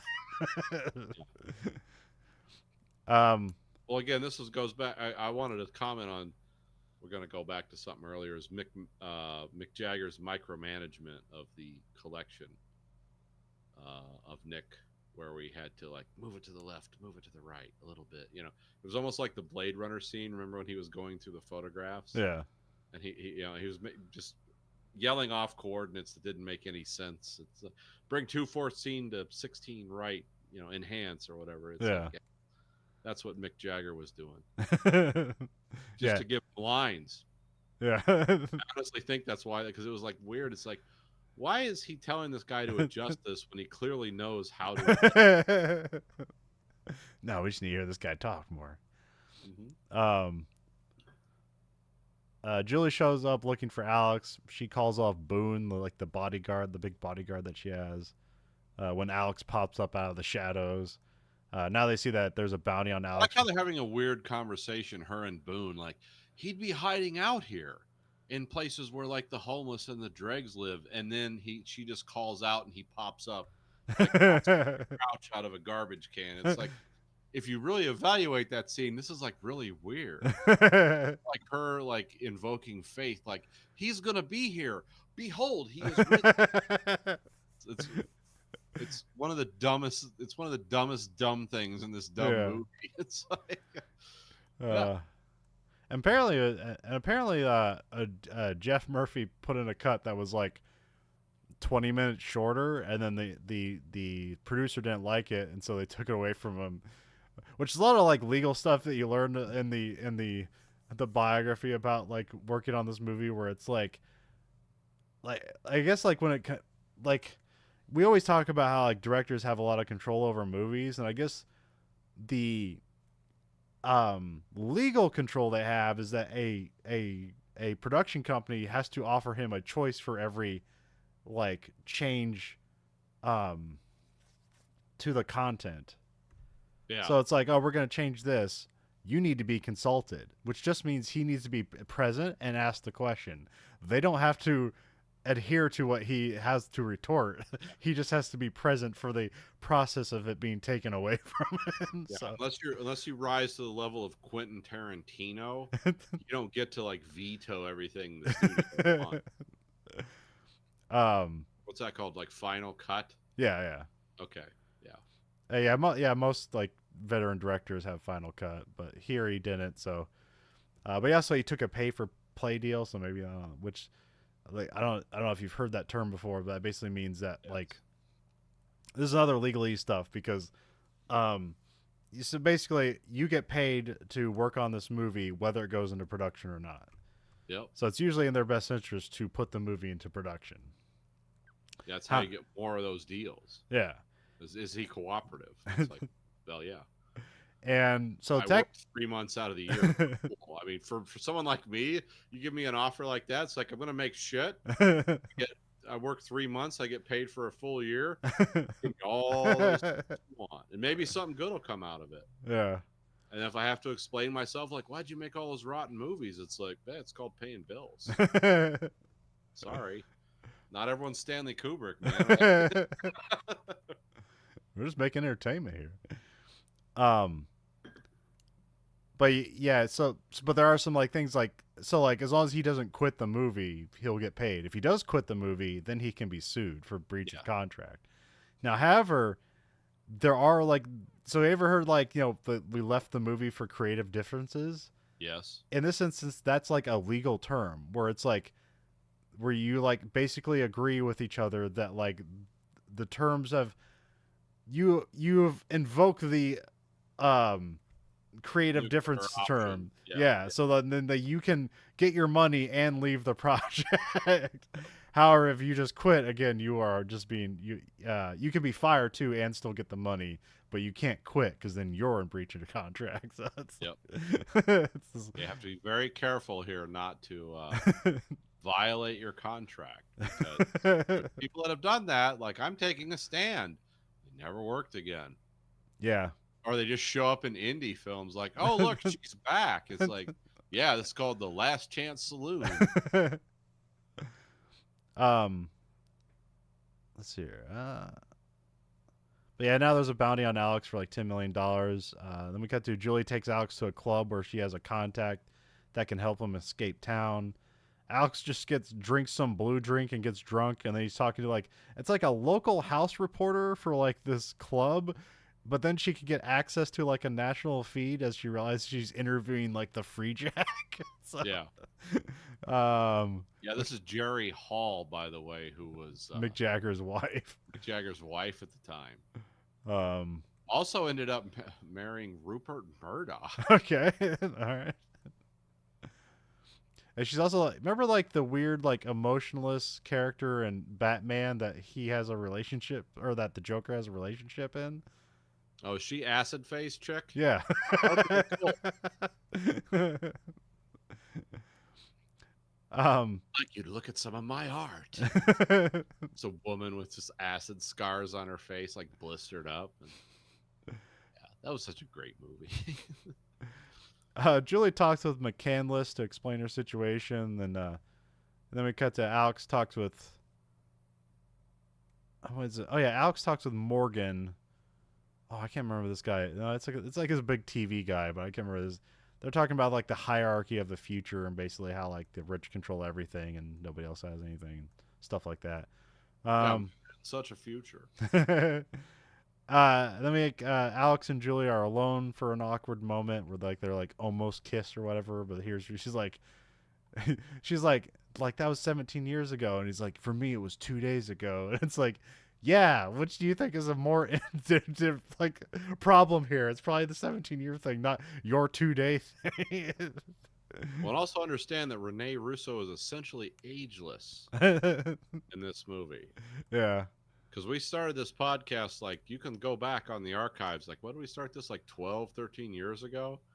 Some version of us being on YouTube. Yeah. It's like, you can look what happened to me in the last 12 years. Yeah. Well, nobody's aging like that.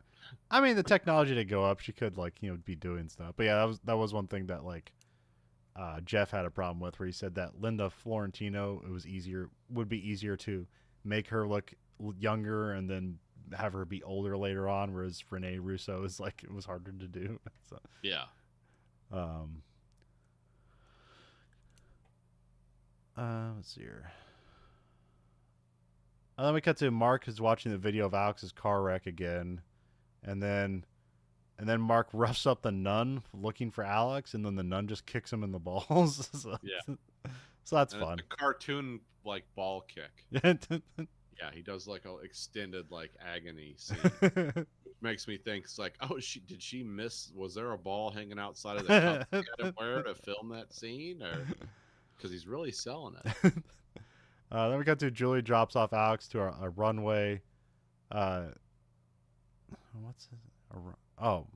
To Runaway. Sorry, not a runway. I was like, what the hell am I right here? They banter about their time conundrum.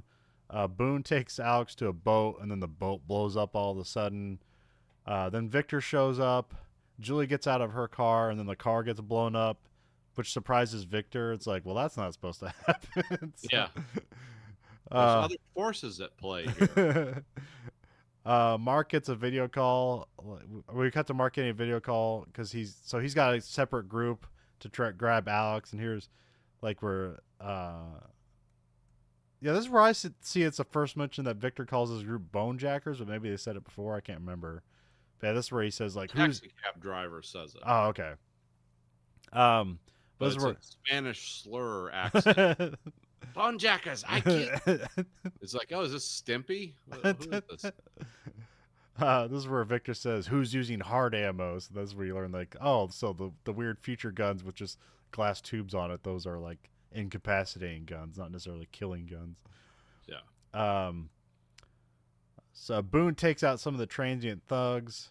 Boone gets shot and stays behind. Boone he's a huge guy, so he has like a pistol and a katana sword, which is very anime, and he's a huge guy, so this katana sword basically looks like a kitchen knife in his hand. And, he takes a shot to the shoulder. He's like, oh, I gotta die for the cause. It's like, no, dude, you can survive this. Yeah, it's like, put your arm over me. We can just patch that up. A shoulder shot is not like an organ group. Don't need to take one for the team just yet. So yeah, then Boone ends up like blowing himself up to like kill. Doesn't Boone say he like supports Alex because his mom likes, like, everyone's behind Alex, the Freejack now is like, yeah, screw the man. Yeah, he's like, you gotta do one thing, make my mom smile. He's like, I will do, and we never see his mom. Yeah, and she's not gonna smile when her like secondary source of income died needlessly over the top of corpses. Didn't even take other guys out. Yeah. I'm gonna make these corpses more unrecognizable with this grenade as I die.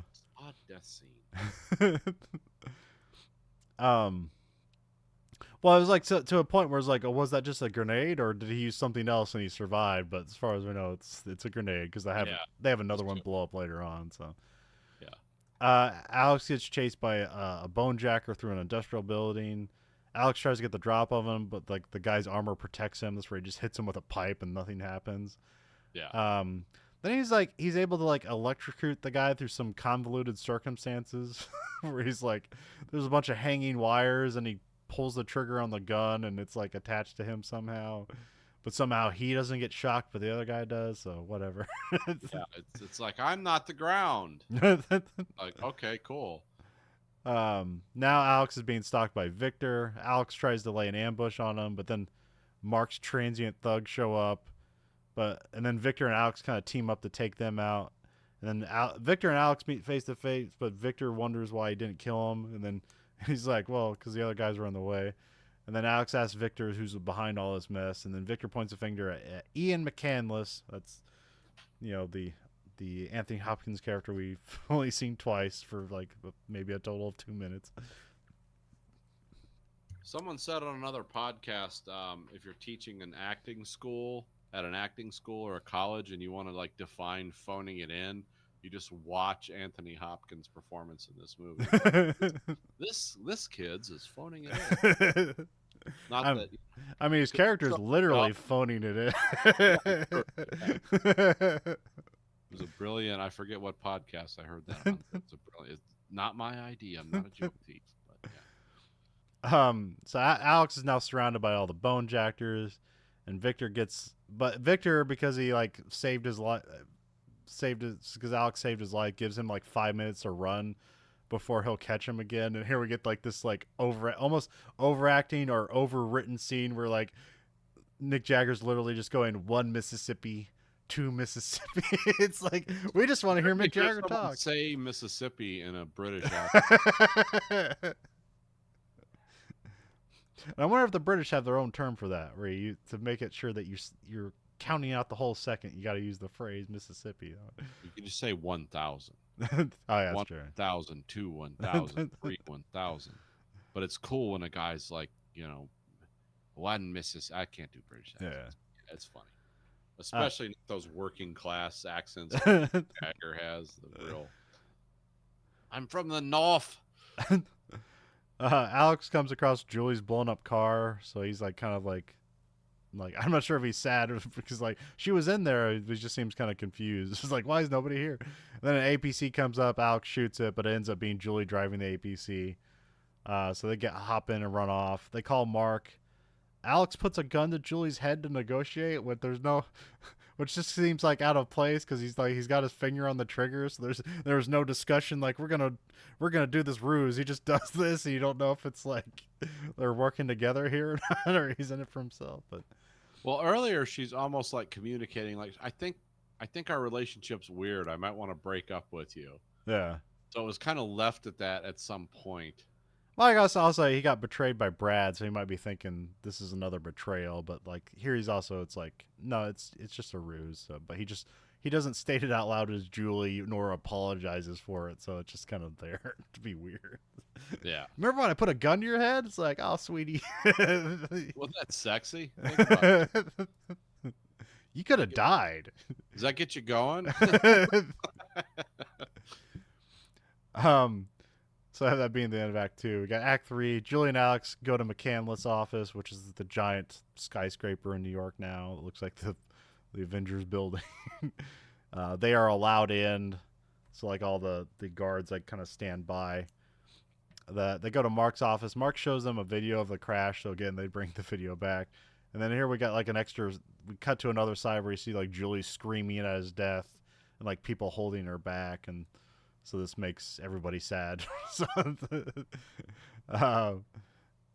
they go to the next office to see McCandless, and it's just his body in like a see-through coffin, and he's been dead for 3 days from like what is it called, like a level 3 virus or something like that. Something, yeah. Which is the 90s, so that'd just probably be just like like oh, it was AIDS.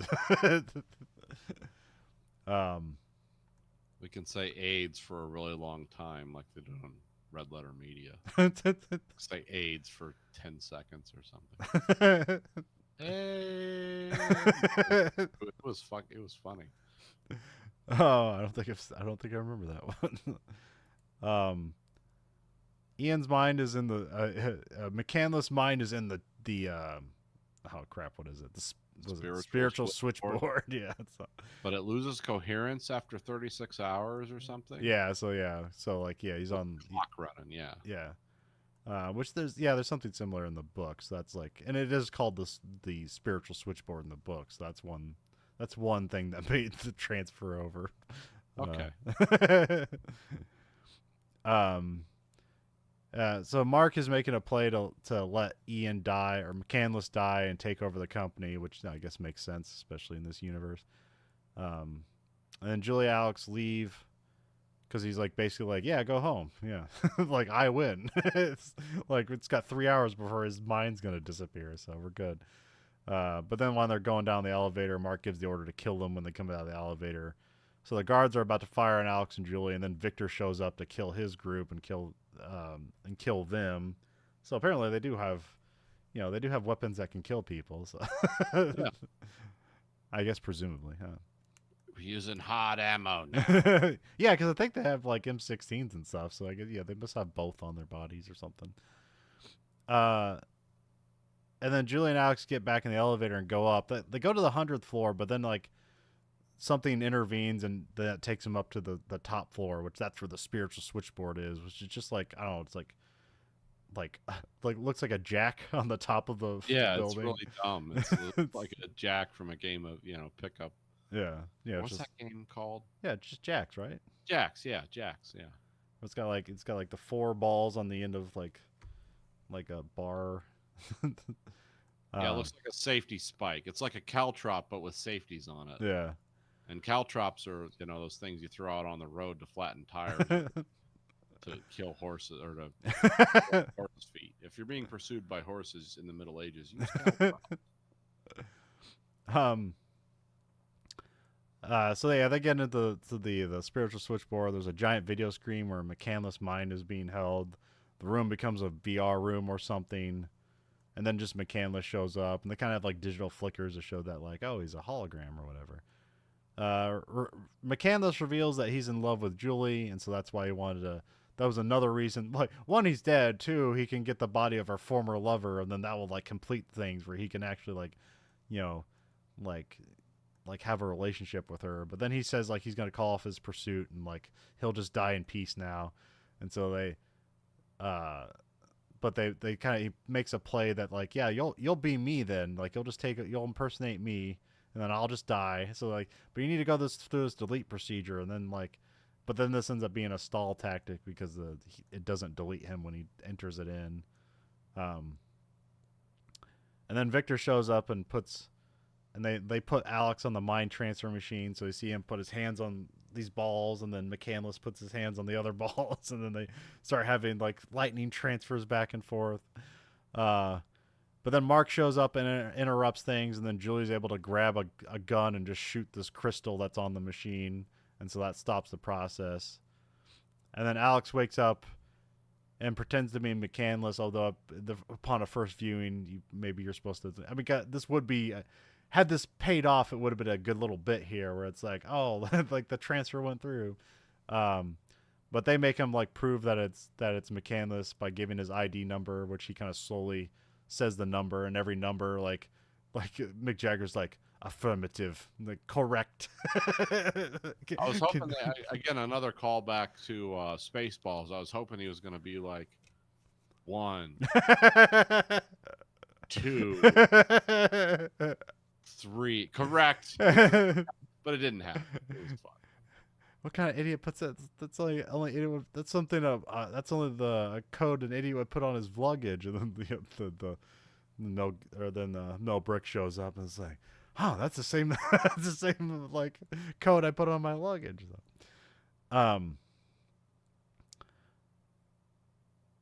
So yeah, Alex has to think hard, and he's basically saying the number he thinks he remembers when he's putting that number in to delete McCandless. So that's what he's kind of saying.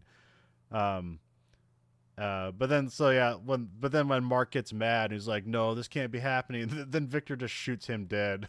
So, yeah. And then we cut to Julie and Alex get in a car, but Alex makes a point of like driving himself. They play up the tension of Julie, like it being Julie and McCandless, so she's like not happy that if it's McCandless, but it's revealed that it's actually Alex, because like Victor stops them and is like, Like he's like, McCandless can't drive. Like you got to be more careful about this.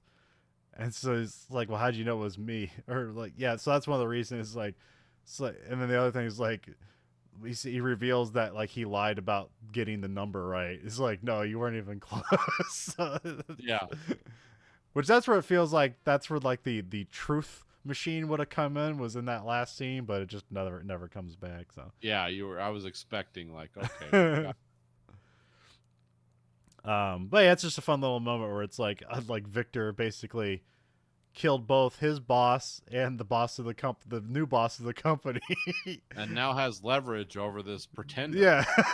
I have become the CEO of the world now. Which is actually kind of interesting, but because the movie just ends up being poor, it doesn't work. So. Yeah.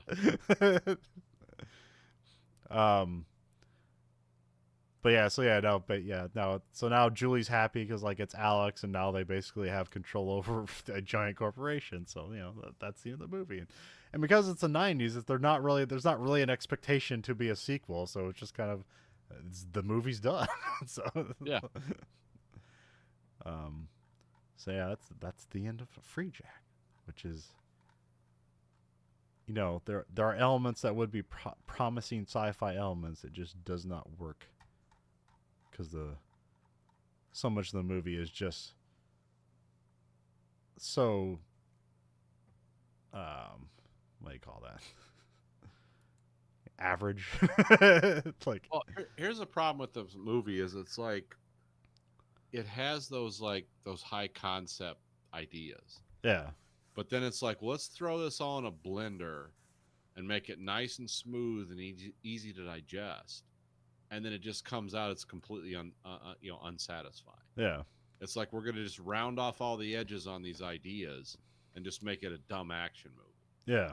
And and everyone involved in this, from the director to the actors, they all know better. They've all made good movies before. Yeah. But for some reason here, which like the whole thing about producer and studio like interference, it's like, yeah, I can see that. Yeah. Like, because we keep making progressively worse decisions with where our plot is going as the movie goes on. Like on the fly, Yeah.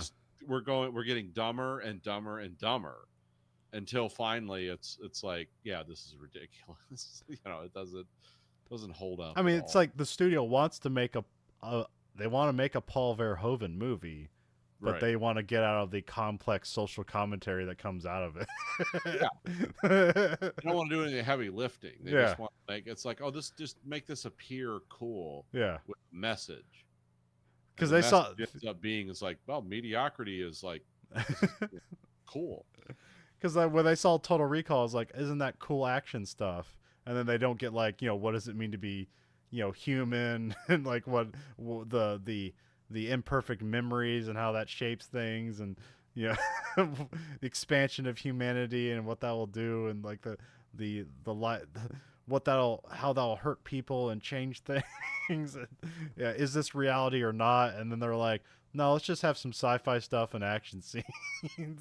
Yeah, this basically makes like annihilation of identity and replacement of like Total Recall, the destruction of an identity of a guy who never existed or only existed for a few days, and let's turn that into a dick joke or something. It's like it's the worst idea ever. Well, that's what happens when you got too many cooks in the kitchen. It's like, no, I want a little bit of this, I want a little bit of that, I want a little bit of this. And all these people obviously talented, but somehow they made a shit movie. and that's I can divine that's in my opinion, that's why, is because it's like a lot of high concept but no follow through. And it's also, this is the trap of being derivative. This is like, ooh, I really liked Blade Runner, or I really liked Total Recall. Yeah. I want to make something like it, and you fail at every point along the way. And you end up with something like this, and everyone's like, why is this so bad? It's like, well, it's because it was trying to be something that had already been done better, and it did a shit job of it because like 15 people were trying to direct the movie and write the script. It's hard enough for one person to direct the movie and maybe 3 people to write the script. Well, no, we had 15 people writing the script, but it all had to be approved by the one shit producer. So yeah. Yeah. So Yeah, that's Freejack. A weird 90s odyssey. Everything good and bad about the 90s is present in this movie. um, oh, what was less? Oh yeah, there was interesting like when Jeff first gets to America and is working in Hollywood. Like, there's some people he's talking to. He ends up talking to like the Troma Films people, Yeah. and like they have him on board. Like, because he had so much trouble just like getting films financed in New Zealand, just because it's not something that's done a lot there. Yeah. And he's like, "Oh yeah, we got this movie for you." He's like, "It's called Surf Nazis Must Die. It's already greenlit, but it's already budgeted." And he's like, "All right, where's the script?" And it's like, "There's no script. We just know it's gonna sell because it's a movie called Surf Nazis Must Die." Yeah. Did you read the title? Right itself. And so he was fascinated by that because he said like, when they're making movies, they're like, these teenagers go into these rental stores and like they've seen everything, so we need to give them something that'll stand out on the shelf that we know they'll rent, and like it doesn't need to be a high production, it just needs to satisfy the cover art and the title of the movie. Yeah, this isn't a movie where you got to tell your actors like this is your motivation. You see this cover art they did? We got to make it seem like this for about 5 minutes. Once we got their $1.25 or whatever they rented the movie for, we've won. That's an amazing concept, filmmaking. So I was kind of intrigued by it because, like, well, the movie's financed already, and it seems to be like you would have almost complete freedom to do what you want with it within the constraints of title and movie art. Yeah. Yeah. So what are my parameters here? Box art and the name of the movie. Oh, okay. But so, about script and character development, it's like no. Yeah, so yeah, without a script, 15-day shoot. Yeah. This is what we're working on. So yeah, ultimately he said no to that. So, but he was. I mean, I can see why a guy, because like we've talked about like Australia, New Zealand filmmaking in the 70s, and how much money like the government put into like, oh, we're going to educate these directors to the to upteenth level. Like they're going to understand. We're going to give them the best university teachings we can give them about all the philosophies of filmmaking and and then you come to America and it's like, oh yeah, you can like shred lettuce into a trash can and burn it and people will buy it. Like, huh? Oh yeah, you can do that. What about all this complex stuff? It's like no. I went to University of Auckland for 10 years to learn how to make films. It's like, yeah, this guy here is directing this film. He used to be the janitor at the place. Like, we're just cranking this stuff out.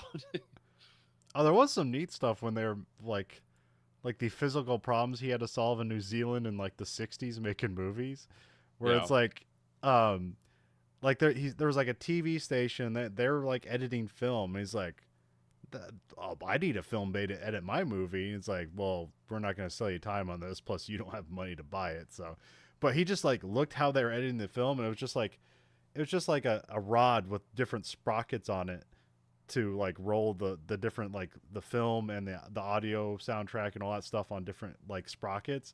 And then he just like went to like a hardware store, got sprockets, and then paid an engineer to kind of like weld them together, and then he just like had his own editing rig.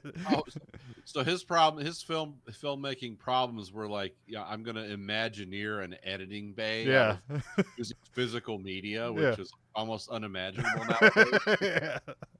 Where's your film? It's like, oh, it's in the back of the truck. It weighs like 700 pounds. Nowadays, where's your film? It's on this hard drive. That's crazy. Well, you can find us on Letterboxd, username VHE. 1 out of 5 stars. What are we giving Freejack? I'm giving it 2. Oh, okay. That's it. For effort. That's pretty generous. Yeah, I'm not a hard guy. I'm not like everything's a 1 unless you touch my soul. It's like, no, I'm pretty easy going, but this was bad.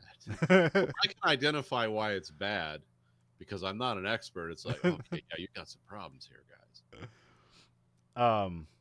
Yeah, I think one guy was explaining his scale one time. It was like Dave Meltzer talking about his rating scale, which used to be 1 to 5 stars, but now he's like since had like 7-star matches, or it's just like, well, now isn't your scale broken? Now isn't 1 to 7? It's like, no, that's just to emphasize the greatness of or whatever. But then like people are like, and then people are trying to analyzing his things where it's like, well, you start at 1 and it has to earn a 5 to get there, and he's like, well, no, it starts at 3 because a 3 is an average match, Yeah. and then you work your way from there. Because if you work at 3, saying it's average, then you're basically going in with no preconceptions other than it's a competent movie, and then it has to work its way from there. So, here, this movie started at 3 and worked its way down to a 2. So. Yeah, it's like you're playing 21, you're holding 11. It's like, well, whatever the next card is going to be win or lose. So I'm hoping for a face card. So we're sending a probe into space containing the supercut of scenes from the Imperfect Collection of the Verhoeven Effect. Nathan, what scene from this movie are we shoving into space? Oh, the Formula One car scene. Yeah. It encapsulates the whole movie. It's like, this looks cool. What a spectacular wreck. That's the movie. It's a spectacular wreck. This is the money shot right here, the first 15 minutes of the movie. It's like, yeah, it is. It explains everything right and wrong with this movie all in one scene. Well, you can find our podcast at verhoeveneffect.com. You can rate our podcast, or we have listener support at verhoeveneffect.com, where you can support us on a monthly segment that are 99 cents, $4.99, or $9.99. Cancel anytime. You can rate our podcast on whatever your platform of your choice. You can rate us whatever you want, but remember the algorithm only listens to the highest rating, and you control the algorithm. The algorithm doesn't control you. And we also you find us at Twitter at Verhoeven Effect. You can find us at Blue Sky Social at Verhoeven Effect. You can find us at Facebook at Verhoeven Effect. You can find us on YouTube at American Greed Factory. You can watch both this and that show live and unedited. So for the Verhoeven Effect podcast, I'm Conlon. And I'm Nathan. Goodbye, America.